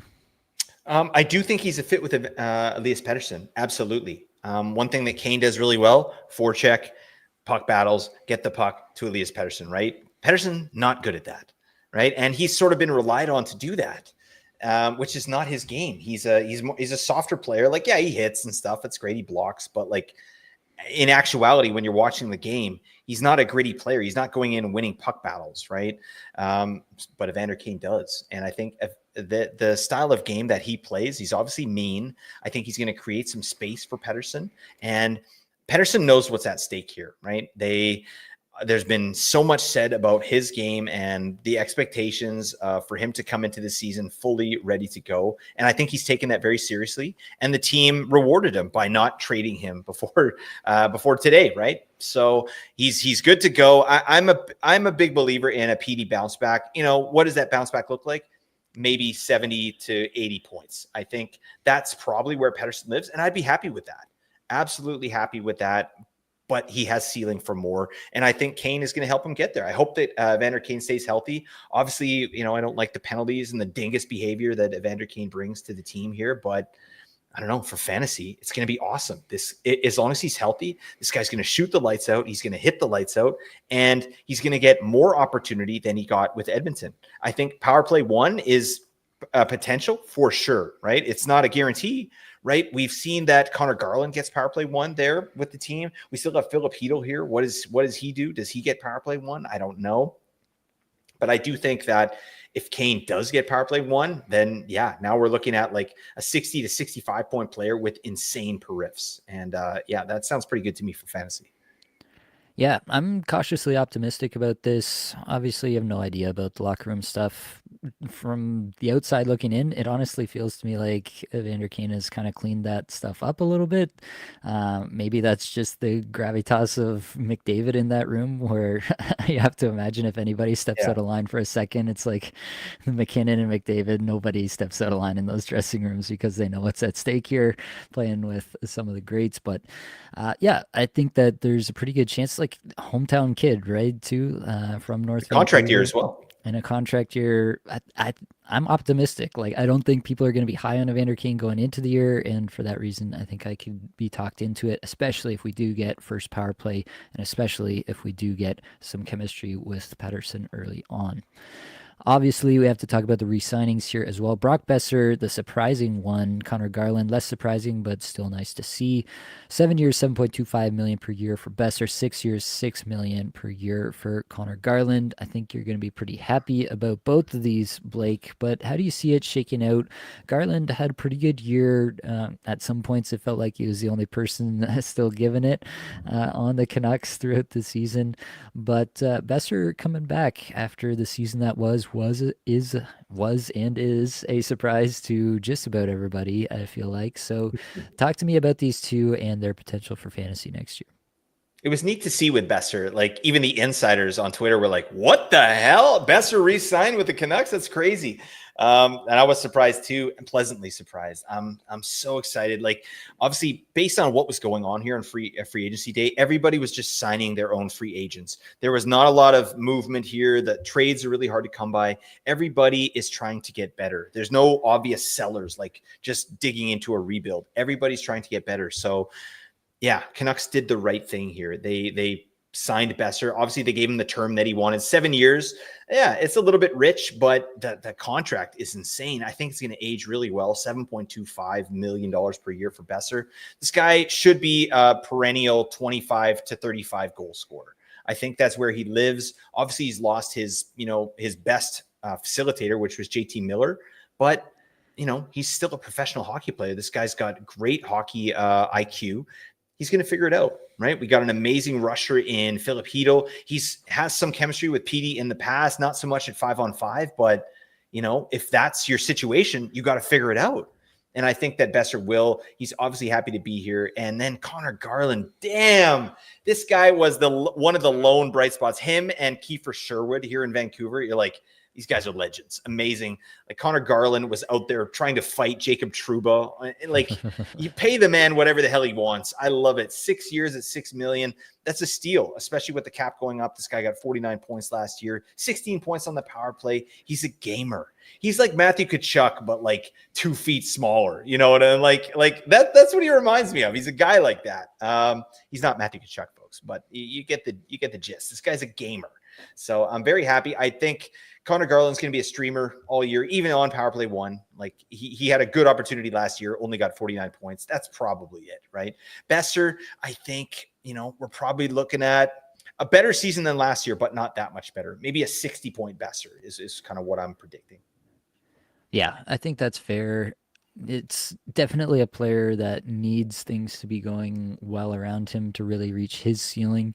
It's not a guy who I think is going to create everything for himself there, but I think that it could be a good spot. We talked about the upside case for Kane. If that comes through and he's playing most of the season on a line with Pettersson and Besser, even if Philip Hedl can return from all his injury issues and play a injury-free season, crossing our fingers for that one there, just for the person, let alone the player there. Yeah, absolutely. Yeah, I could see a couple scenarios where things work out decently well at 5v5 for Brock Besser, and he's going to be a fixture on that power play for the entire season. So I'm relatively interested. I think he's going to go pretty late. People are not going to be excited by this pick, but he is kind of a low floor, low ceiling kind of play almost at times, and sometimes those go low way floor. too low. You son of a gun! Now, sorry, high floor. High floor, low ceiling is what I meant. Like, I don't think the range of outcomes on Brock Besser's season is going to be too high. So I think that he is probably just a pretty bankable guy. He'll have some cold streaks, he'll have some hot streaks, but he will probably return value for you wherever you draft him next year. Moving along, Evan Bouchard re-signing in Edmonton. Think we can go quickly on this one. 4 years, $10.5 million per year, worth every penny in my estimation. Had a really terrific playoffs. Obviously, you have some of the lowlights that show up on Twitter after the fact and him giving away pucks, but literally that's because they want the puck on this guy's stick as much as humanly possible. He's probably the only guy on that defense that they want the puck on his stick as much as possible. And so, yeah, I don't really understand a lot of the hate with Bouchard. I mean, I understand the moments where he does have the controller disconnect situation happen upstairs. You see that on the replays and it doesn't look good, but if you go by any metric, Evan Bouchard is absolutely one of the top defensemen in the league, and I think that he's well worth this $10.5 million per year. It does put Edmonton into a bit of a cap crunch situation, but honestly, they've done pretty well getting rid of Arvidsson, Kane getting shipped out, and they're getting stuff back. Like, it's not much, but they're getting stuff back. They're not having to take on or like deal out picks. I remember when the Leafs had to get rid of Patrick Marleau, they had to deal a first to get out of that contract. Like, that's not what's happening here. So, yeah, I think Edmonton could be looking to have a goalie move come here as well, Blake. So, quick take on the Bouchard situation. I think both of us are just feeling like it's wheels up for next year. I think he had a bit of a down year in the regular season this year, turned it up in the playoffs. I think next year, regular season, I'm pretty excited about what he can bring. But then also on the back end, do you think they have a goalie move coming? Yeah. Well, first off, on the goalie move, I mean, they have to. They have to. I mean, who's the guy they signed? Tompkins from Tampa Bay? Matt Tompkins. That's not going to do it, folks. Okay. I mean, I do like Stuart Skinner. I like him. I mean, he's a terrible playoff goalie, and I hate that these stats are accumulating up, but I think he's better than what he's shown. He's still a young guy. I love what he said. I don't know if you saw that quote where I'm talking about Stuart Skinner, where he was talking about Bobrovsky and like sort of picking his brain and be like, how do I be like you? Like, can you help me out? Like, this guy gives a damn. And I really like Stuart Skinner. He's just had a poor whatever. But yeah, they got to bring someone in. But on Bouchard, like absolutely worth the money. Insane. This guy's got 81 playoff points in 75 playoff games. What the hell? That's insane. I mean, I don't care if he like, you shore up the defense in another way. It's not coming from Bouchard. You let Bouchard cook, and he obviously has chemistry with McDavid and Draisaitl, and this guy's a beast, and he's going to be insane for fantasy. Where are you going to rank him in terms of, like, just off the top of your head, like fantasy defenseman? Where is he ranking for you in your list? Yeah, if we're assuming some sort of general points format with maybe a little bit of bangers waiting, I think he's top five. Mm-hmm. You're going to have Makar, you're going to have Quinn Hughes, you're going to have Zach Werenski as probably everybody's top three, but I think he's right in the conversation after that. You're going to have Roman Yossi, Rasmus Dahlin, Evan Bouchard. I think that's going to be the conversation at that point. So, yeah, he slots somewhere in that group. I'm not sure exactly on July 1st exactly where I'll put him in my ranks, but I think he fits firmly within that group for me. All right, next up, we are heading over to Los Angeles. Andrei Kuzmenko re-signing their 1 year deal here, but 4.3 million, so he gets a little bit of money here. Was a pretty good fit, all things told, in Los Angeles. Mm-hmm. It seemed like it worked out, him playing on that line, getting some power play time. Do you think that there is anything good for fantasy in store for Kuzmenko, or is it just going to be another season of us referencing the unbelievable head of hair on this man? He's got a great head of hair. There's no question there. But I mean, the money says to me like 4.3. They're gonna give him some opportunity, right? And I mean, I would like to see more than 1 year though. Like this could very easily go the way that it's gone for Kuzmenko. Like halfway through the year, he's in a major slump. He doesn't have any points, and they just ship him off to some other team, right?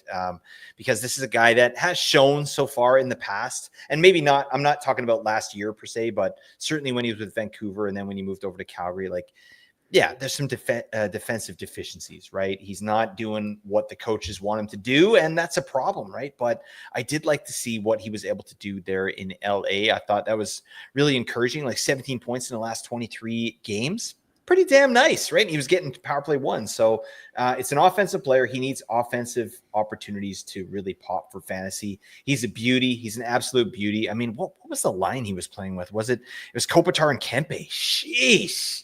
I mean, if they run that back, yeah, I like a 50 to 60 point big koozie. I don't know. Where are you at? Yeah, I could see him get there. I think that line could get a little bit of a demotion at even strength next year as the Yeah. Byfield line with Fiala really starts to take over. So that would be my caveat there. And yeah, it's still a player that has seemed to work himself out of favor everywhere he's been over time. So I still am going to build some of that doubt into the back end of my mind. I can't really avoid it, it feels like. Los Angeles, honestly, this feels like a horrific free agency period for them. They signed Corey Perry, they signed Joel Armia, they signed Brian Dumoulin to a 3 year, 4 million per contract at age Ew. 33. Oh my Uh, God. they signed Cody Ceci to 4 years, 4.5 million. Like I can't Make it make defend either sense. of Make it those. make sense. And they already have Joel Edmondson at 3 more years, 3.85. Like it yeah, it's unbelievable how bad those contracts are already on the day they're signed. So that part is really tough. It's going to be another situation like who's going to move the puck out on the back end? Brant Clark has to play more minutes for them, but they already showed that they don't really trust him at all. And so, like, I don't know. It looks really, really rough. From the back end, they even go out and sign like Armia is a fine player, but you're paying your fourth line players upwards of 2 million.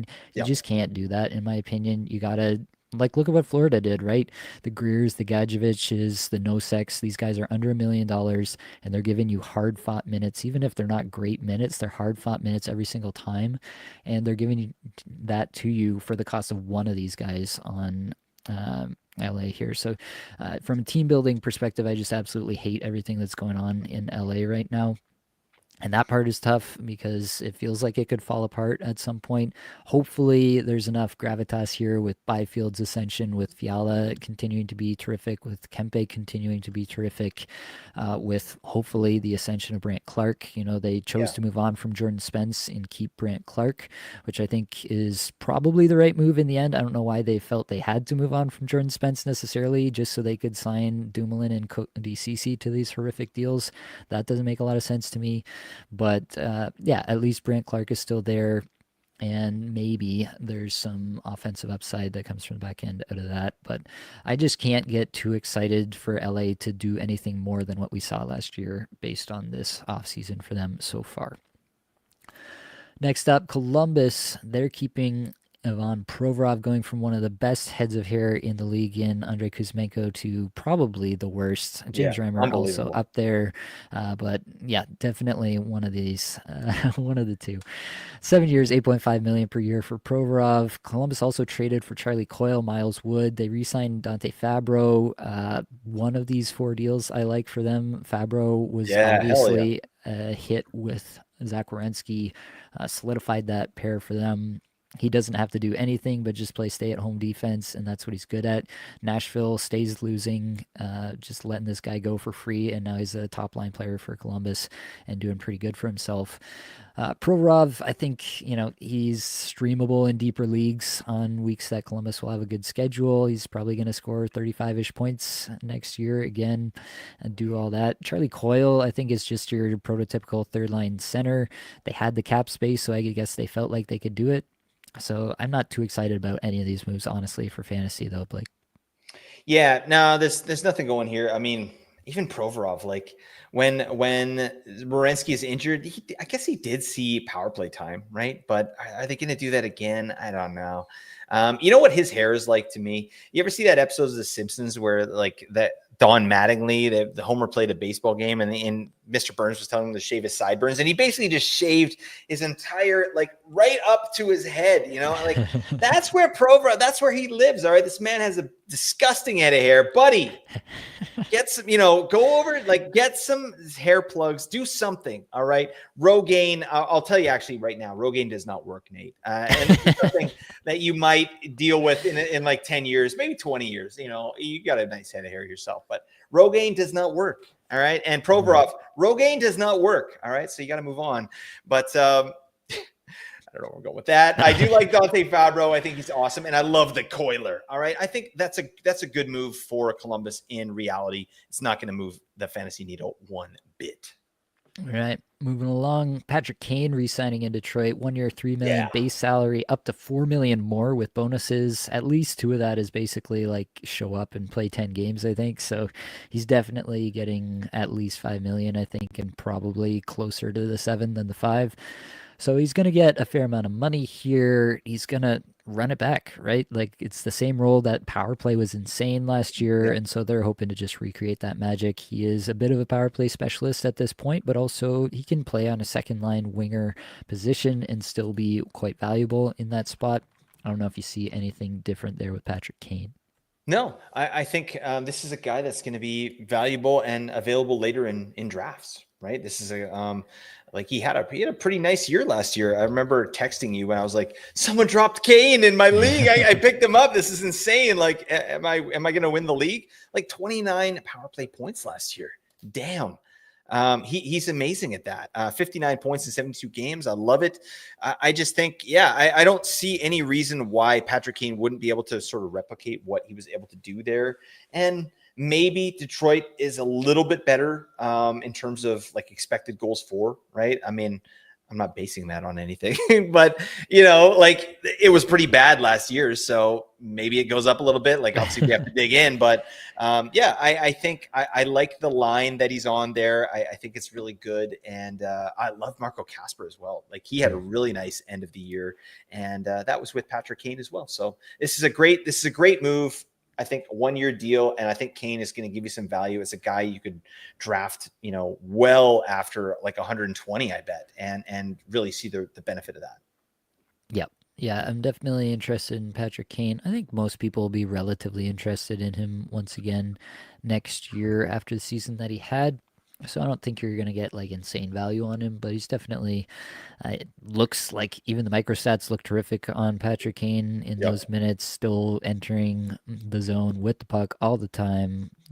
He can still handle the puck, keep it on a string. So that's definitely within the bag for him. Detroit also added some elite initials to their squad with JVR, Jameson Reemstijk, and JBD, Jacob Bernard Docker.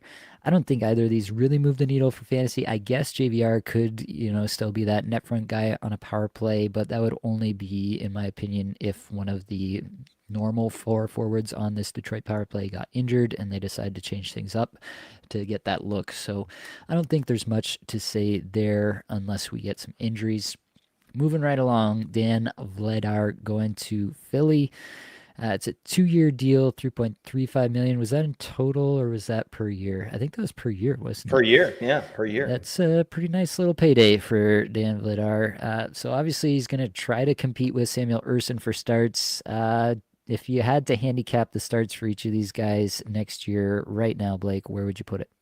I think I would go 1A with Urson and Vladar with a 1B, but again, short leash, right? Urson he had some problems. He's had some problems throughout his career with consistency and putting up some bad starts, like where he's actually hurting his team. And Vladar had a pretty nice year with Calgary, albeit like that's a good defensive team. But I think Vladar has some value to me. I could see him taking the net over in Philly, and I could also see Philly being a more just a team that we're more interested in this year, just due to the fact that Talkett's gone there. I think that like Tortorella, as much as we love to talk about him and make fun of him, yeah, he was good for certain things, but actually getting dubs, wins, no, I don't think Tortorella is there for that. He's there to teach players how to play the right way. Okay. You play the Tortorella way, but now you got Talkett in there, who's a player's coach. I think the vibes are going to be better.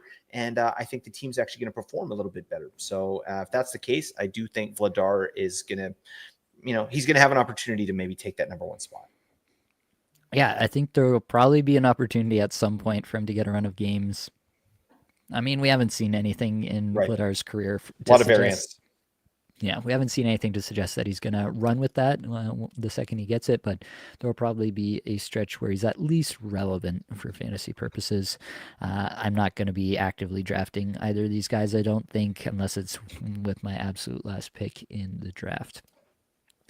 Logan Stankoven gets $6 million per year over 8 years in Carolina. Quite honestly, this is kind of a puzzling deal for me. I don't know why he would sign up for 8 years. I feel like you bet on yourself a little bit here, and you expect that with the cap going up the way that it is, in another 4 or 5 years, you could be looking at, I don't know, maybe double this number if he Yeah. really pops off.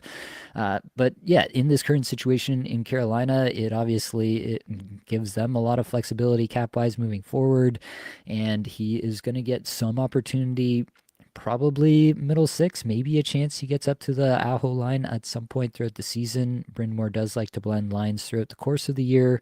And then potential for power play one. We've already talked about it. Stankoven or Jackson Blake on power play one is going to be a question that we're going to be asking, we think, at points throughout the season.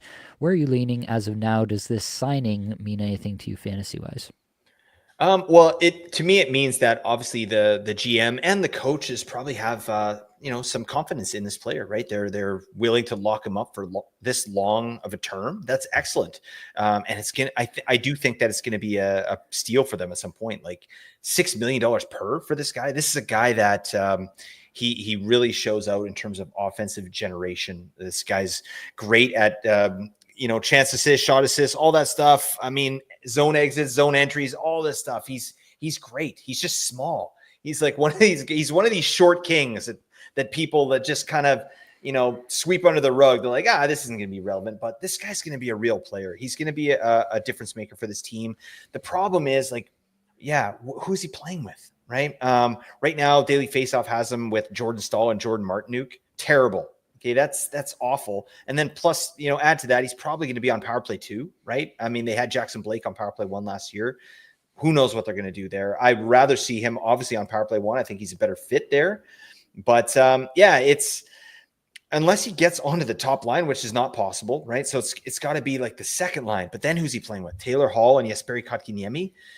He's no Marty Natchez. Okay, Marty Natchez can make it work no matter what. But Logan Stankoven, obviously, he's going to need a little help there. So we'll see what Carolina does. I think they still have some pokers in the fire. They're trying to make some moves, and I wouldn't be surprised if they do.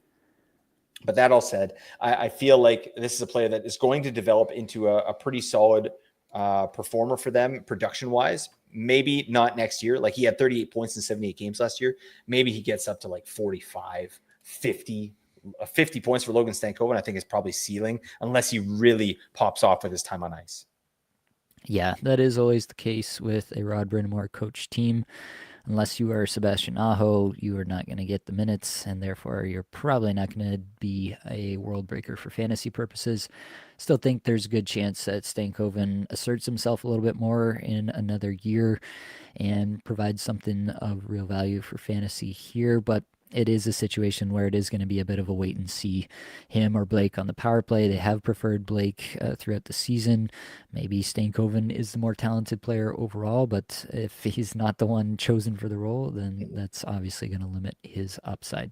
Before we move off of Stank, sorry, buddy. Yeah. Have you heard? It sounds like Carolina is really pushing for Ehlers, and there's a good if Ehlers goes to Carolina. Now, you can put Jesperi Kotkaniemi, Ehlers, and Logan Stankoven on a line. I'm a little bit more interested in that. Obviously, Sure. Yeah. Anyways, like we might talk about Ehlers later. He hasn't been signed or done anything here, but I do know that Carolina is in on him, and they're going to try and make an offer there and see if they can pick him up. And if so, anyone with access to Ehlers is probably going to get a boost in fantasy value. Absolutely agree with that. Sticking with Carolina here, K'Andre Miller sign and trade situation here as well. 8 years, $7.5 million. Obviously, a pretty big commitment to the player. Carolina buying that it was just a Rangers problem, not a K'Andre Miller problem last year, and that he'll bounce back for them. I think that's a pretty good bet to make, to be quite honest. I think Carolina's system can make players look better than whatever it was that was the debacle of the New York Rangers last year. I don't know that this is a huge fantasy relevant maneuver for my books. Like K'Andre Miller has never been a guy that we're earmarking for a top power play, right? So I don't see again a situation where he's gonna just be headed straight there. They have Shane Gostisbehere under contract for a couple more years. It looks like the most likely situation to me. Do you see it any different, Blake? No, and even if it wasn't Shane Gostisbehere, you still got Alexander Nikishin there as well. Like I think this is a kind of a signing just to shore up their defense, like get them another young guy in here that that they think is really going to fit into their system. And he does a lot of things well. Obviously, he had a really bad year last year defensively. Like on his microstats here, he was in the 9th percentile in entry chance prevention. Like that's pretty bad. All right, that's a really good indicator as like how you're sort of helping your team stop people get into the zone and get chances. He was really bad at that. So like I said, I think they're buying a defensive bounce back here and he's going to fit in there. But for fantasy, I don't think there's going to be any value outside of Cats leagues. Yep. And I will say, I said Shane Gostisbehere is power play 1, but keep your eye on Alexander Nikishin as well. I think there's a chance that he is just an absolute stud and asserts himself there. So keep an eye on that one. Heading over to the other side here, the Rangers, who obviously traded away K'Andre Miller, they replace him with Vladislav Gavrikov, who pretty clearly wanted to go there. Not sure all the reasoning, but definitely took less than market to go to the New York Rangers. 7 years, $7 million. He blocks well, but it's not much else. Like, he's a defensive defenseman. I don't know if that really realistically translates into anything greater for the Rangers. I think they've got to fix their internal problems more than their player personnel problems. They have good talent across the lineup for sure. They just got to get it all pointed in the right direction. Will Cooley also resigning here, 2 years, $3.9 million. Nice little payday for him after he had a terrific season. Do you have interest in Gavrikov? Do you have interest in Cooley next year?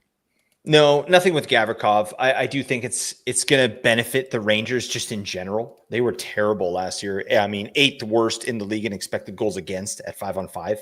So you bring in a guy like Gavrikov, that makes sense. To me, you know, like you can spin it any way. Like the best offense is a good defense, or the best defense is a good offense, right? But like, yeah, you need to shore up the defense. They were terrible, and they obviously did that here. So that could equal a better performance for some of these other players. Plus the new coach bump.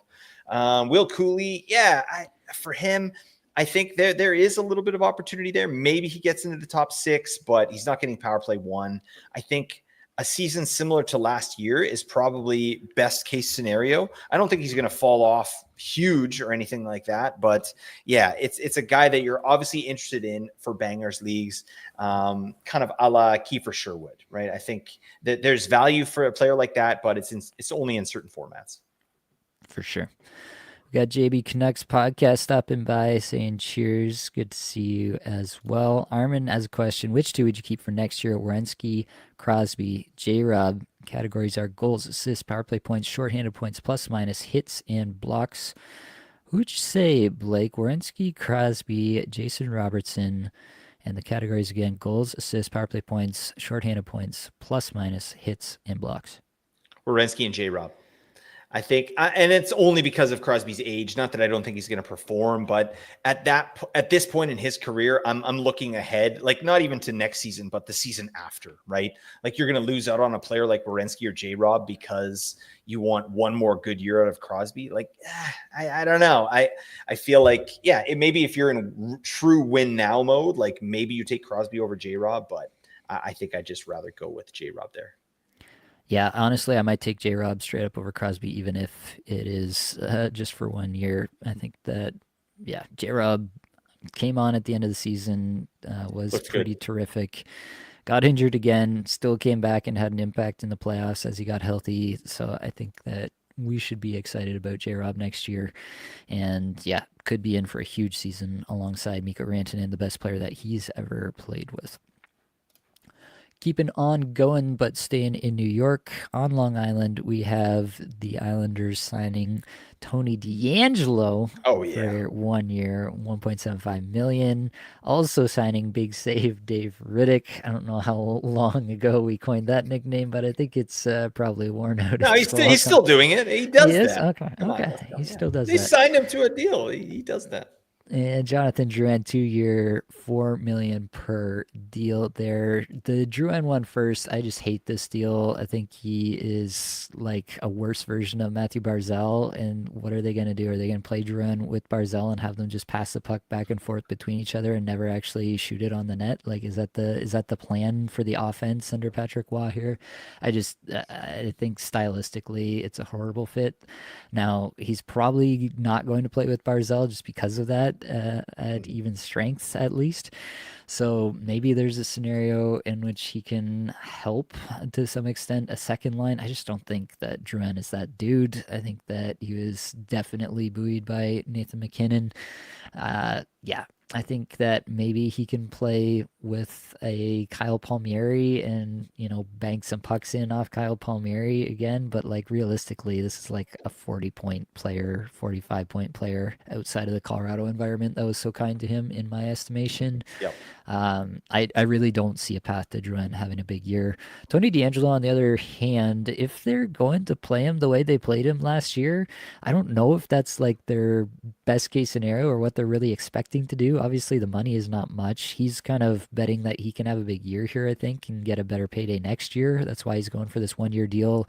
He didn't see a better situation for him to, man a top power play and get out of town with a Yep. 50-point season or something. That's what he's going for here, I think, pretty clearly. And I think the Islanders will be kind of happy to give that to him. I think he's going to play top power play all season long, and he may or may not get 20 plus minutes a night. If he does, then yeah, I think you could be looking at a guy who could get you 50 to 55 points because he still can play offensively. I think he's pretty terrible defensively, but he can play offensively and he can score some points for fantasy purposes. Yeah, I'll be drafting Tony DeAngelo late. I'm not going to be happy about it, but I think that there are going to be plenty of people who just won't entertain the thought of Tony DeAngelo being good, especially on the Islanders, who have had a sour taste in a lot of people's mouth for a long time and did not end the season well last year. So there will be some recency bias going on. I think Tony DeAngelo will actually be a pretty solid value in drafts this year. I can't disagree. I want to, but I can't. I mean, Yeah, 50-point Tony D'Angelo, that's in the wheelhouse. And that's valuable for fantasy, especially like who's drafting him? Like, and Yeah. when? You're getting this guy late. And there's a very, very good chance that he runs power play one there on the island. And it's not like it's going to be, a barn burner, but he's out there. Barzell's going to be back and healthy, right? You got Horvat, who's a good power play performer.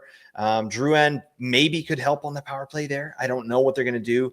But yeah, I think of these three here, Tony D'Angelo is the player I'm interested in. Drouin is dead to me. I just, yeah, his value is absolutely nuked because not only did he have access to McKinnon, but he was also getting like 20 minutes a night. He's not going to be getting anywhere close to that with the Islanders here. And for those reasons, like, yeah, he's going to be streamer level at best. Whereas, yeah, Tony D'Angelo, what are you doing? Yeah, he's going to be valuable. Unfortunately, again, horrible head of hair on this man, buddy. Just shave it off. What are you doing? We can agree on that. Heading over to Washington. Realistically, there's only one reason to mention this on a fantasy podcast, and that's to say that Martin Verri has re-signed with the Washington Capitals, 7 years, $6 million per. I mean, the guy has some value as a streamer in Bears Cats leagues, but realistically, I just wanted one more chance to butcher this man's last name. Now, you know what we call him? The Ferrari. All right. It's the Ferrari. He rides again with Washington. That's a big contract for Martin Yeah. Ferrari. I mean, that's great. Obviously, he's a banger, but I think he's going to see more time on ice there with the team. I don't know. He's your banger beauty. There you go.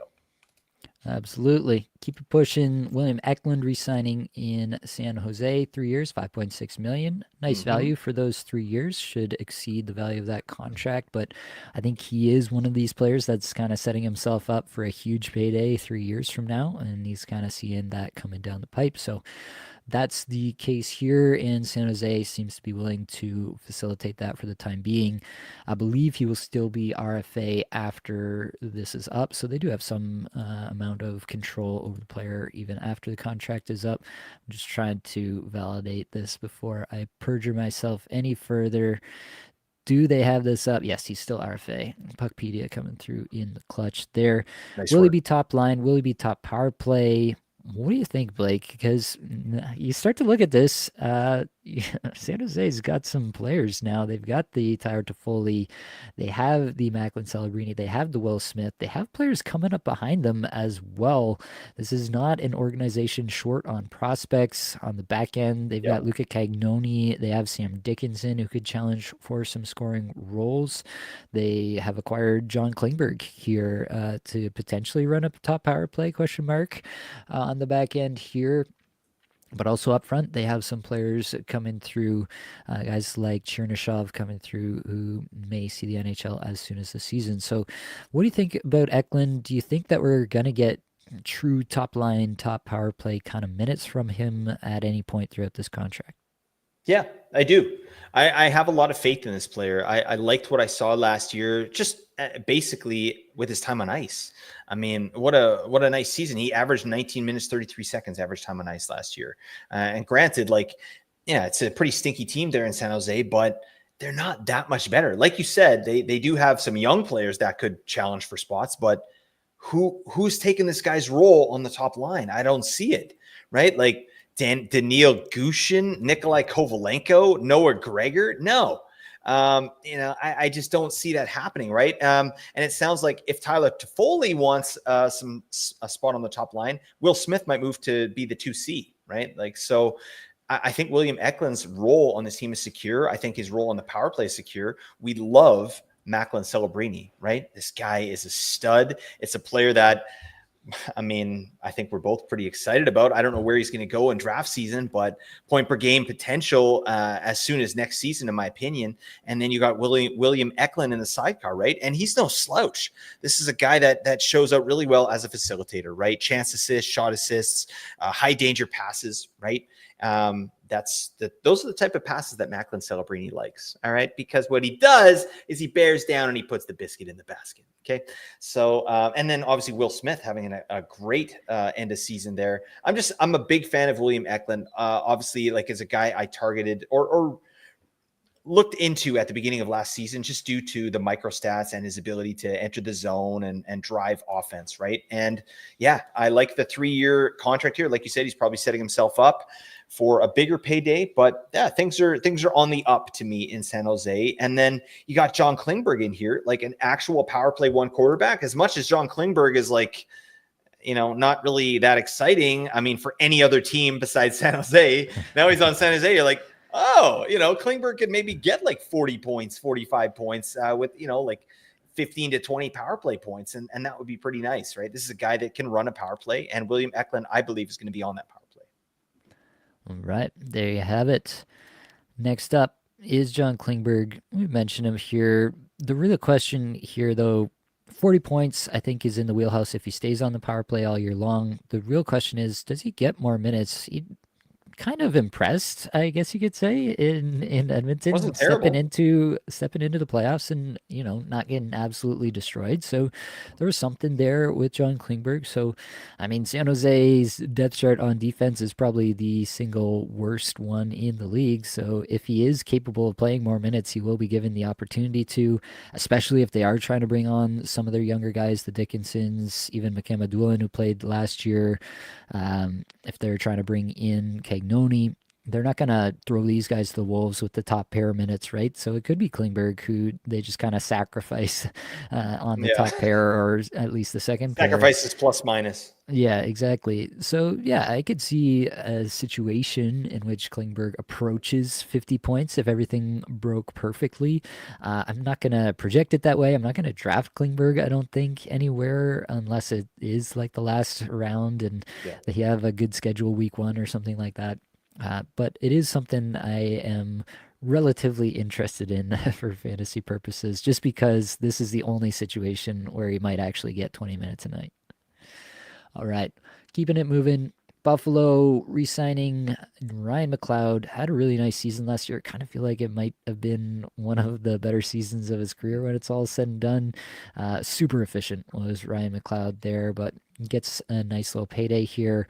Alex Lyon getting signed in as a backup behind UPL. They can kind of share starts a bit, 1A, 1B. Devin Levi had a weird year.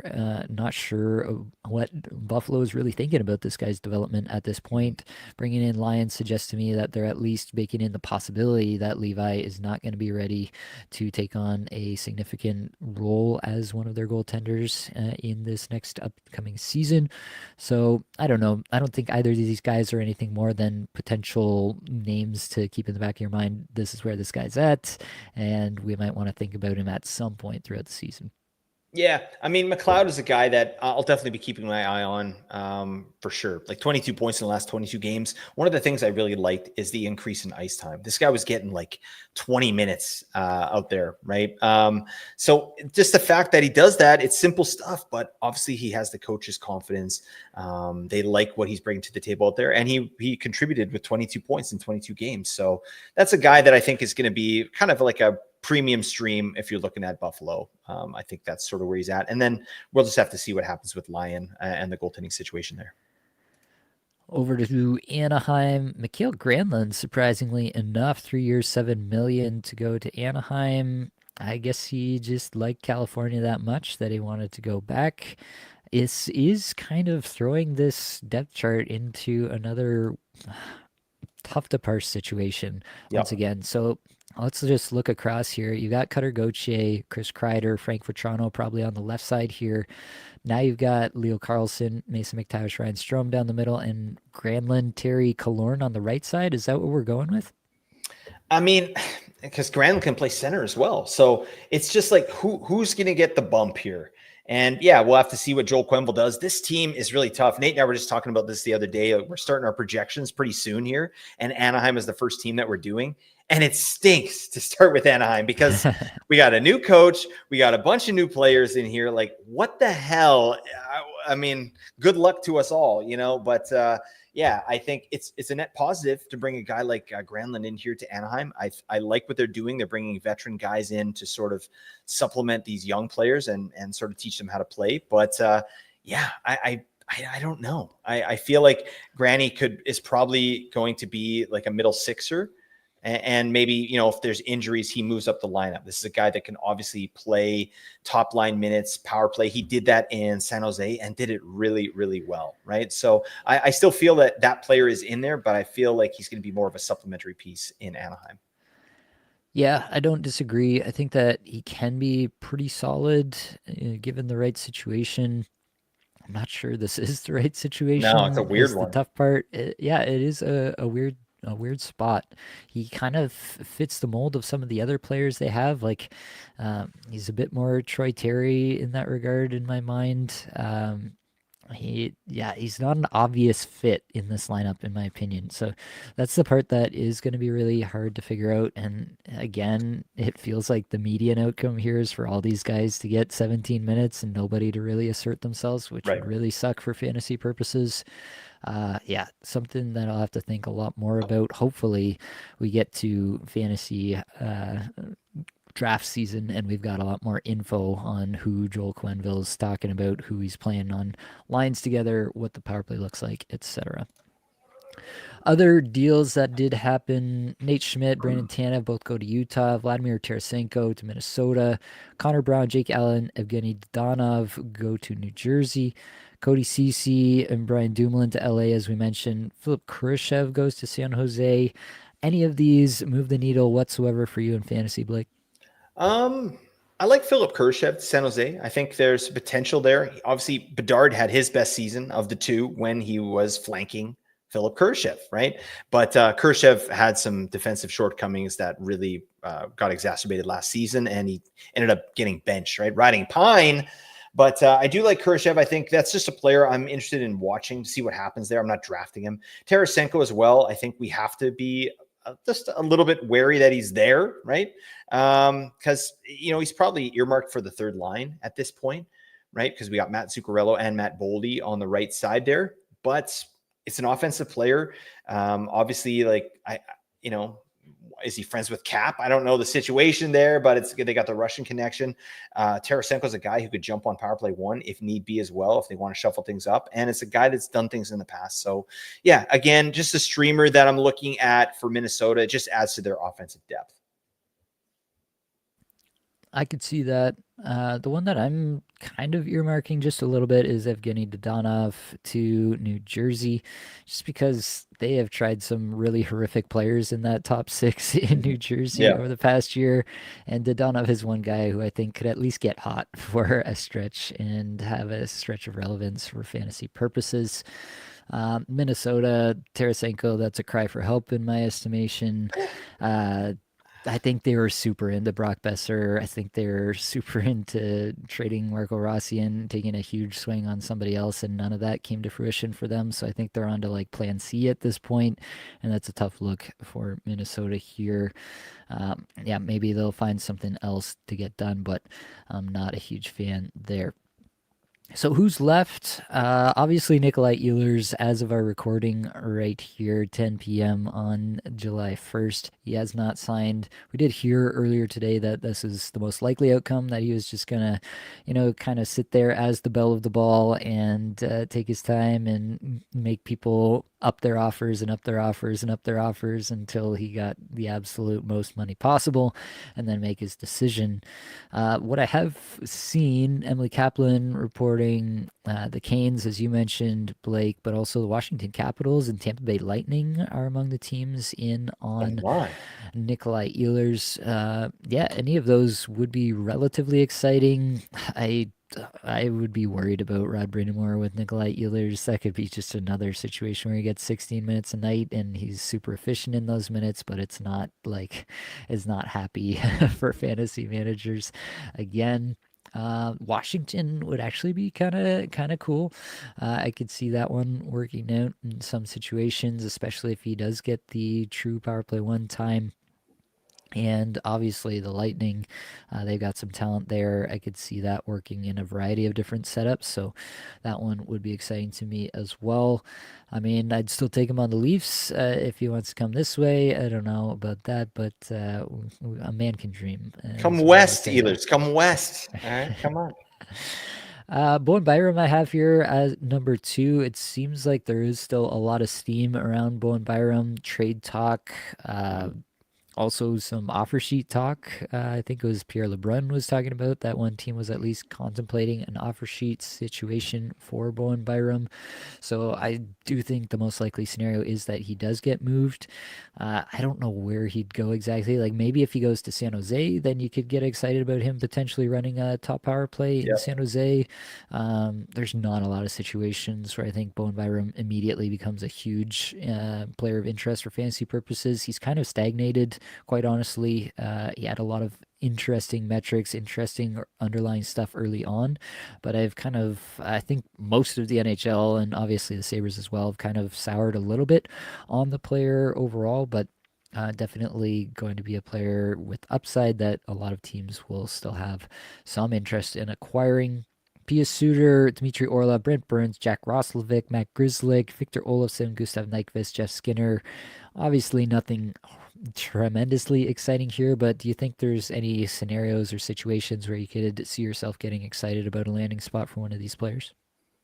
Eh, no, not really. Maybe Victor Olofsson. I mean, he's a great shooter, but it's going to take a perfect situation there. Bowen Byram, like you mentioned, obviously, if he can get somewhere where he's not behind a couple guys in the pecking order, that's sort of been the story of his career so far. So, yeah, I mean, I like those players. Jack Roslovic as well. That's a player the Canucks were in on a little bit. But I don't know. This is slim pickings. This is what we call the bottom of the barrel, folks. Definitely is. Yeah, I mean, could Jeff Skinner now go to Minnesota and have like a second line role and play on a Matt Boldy, Marco Rossi line and provide some streamer relevance? That's about as exciting as it gets Okay. at All this right. point, I think. I'll get on that. That sounds nice. All right. Well, Blake, I think we've We done did it. it. We made it to the end of this mega beefer episode. If you're still here with us, you should definitely click the link in the Clink it. description. Clink the link. Join the Discord community. Come talk about all these deals. Tell us your fantasy takes on every one of them. We would love to break it down even more. Perhaps you got some takes that we haven't heard yet that we should consider. So if you could do that, we would appreciate that. You could also like, rate, review, subscribe, comment, whatever you can do. It really does help us out. But that is going to be all that we've got for this episode. Hopefully it brought you some value, helped you get a little bit better at fantasy hockey today. All the advanced stats you heard today came from Natural Stat Trick, terrific free resource. All the micro stats you heard today came from All Three Zones, terrific paid resource. Many thanks to the band they're there for supplying the music for the podcast. Be sure to check out their Spotify as well. That's it, folks. Much love.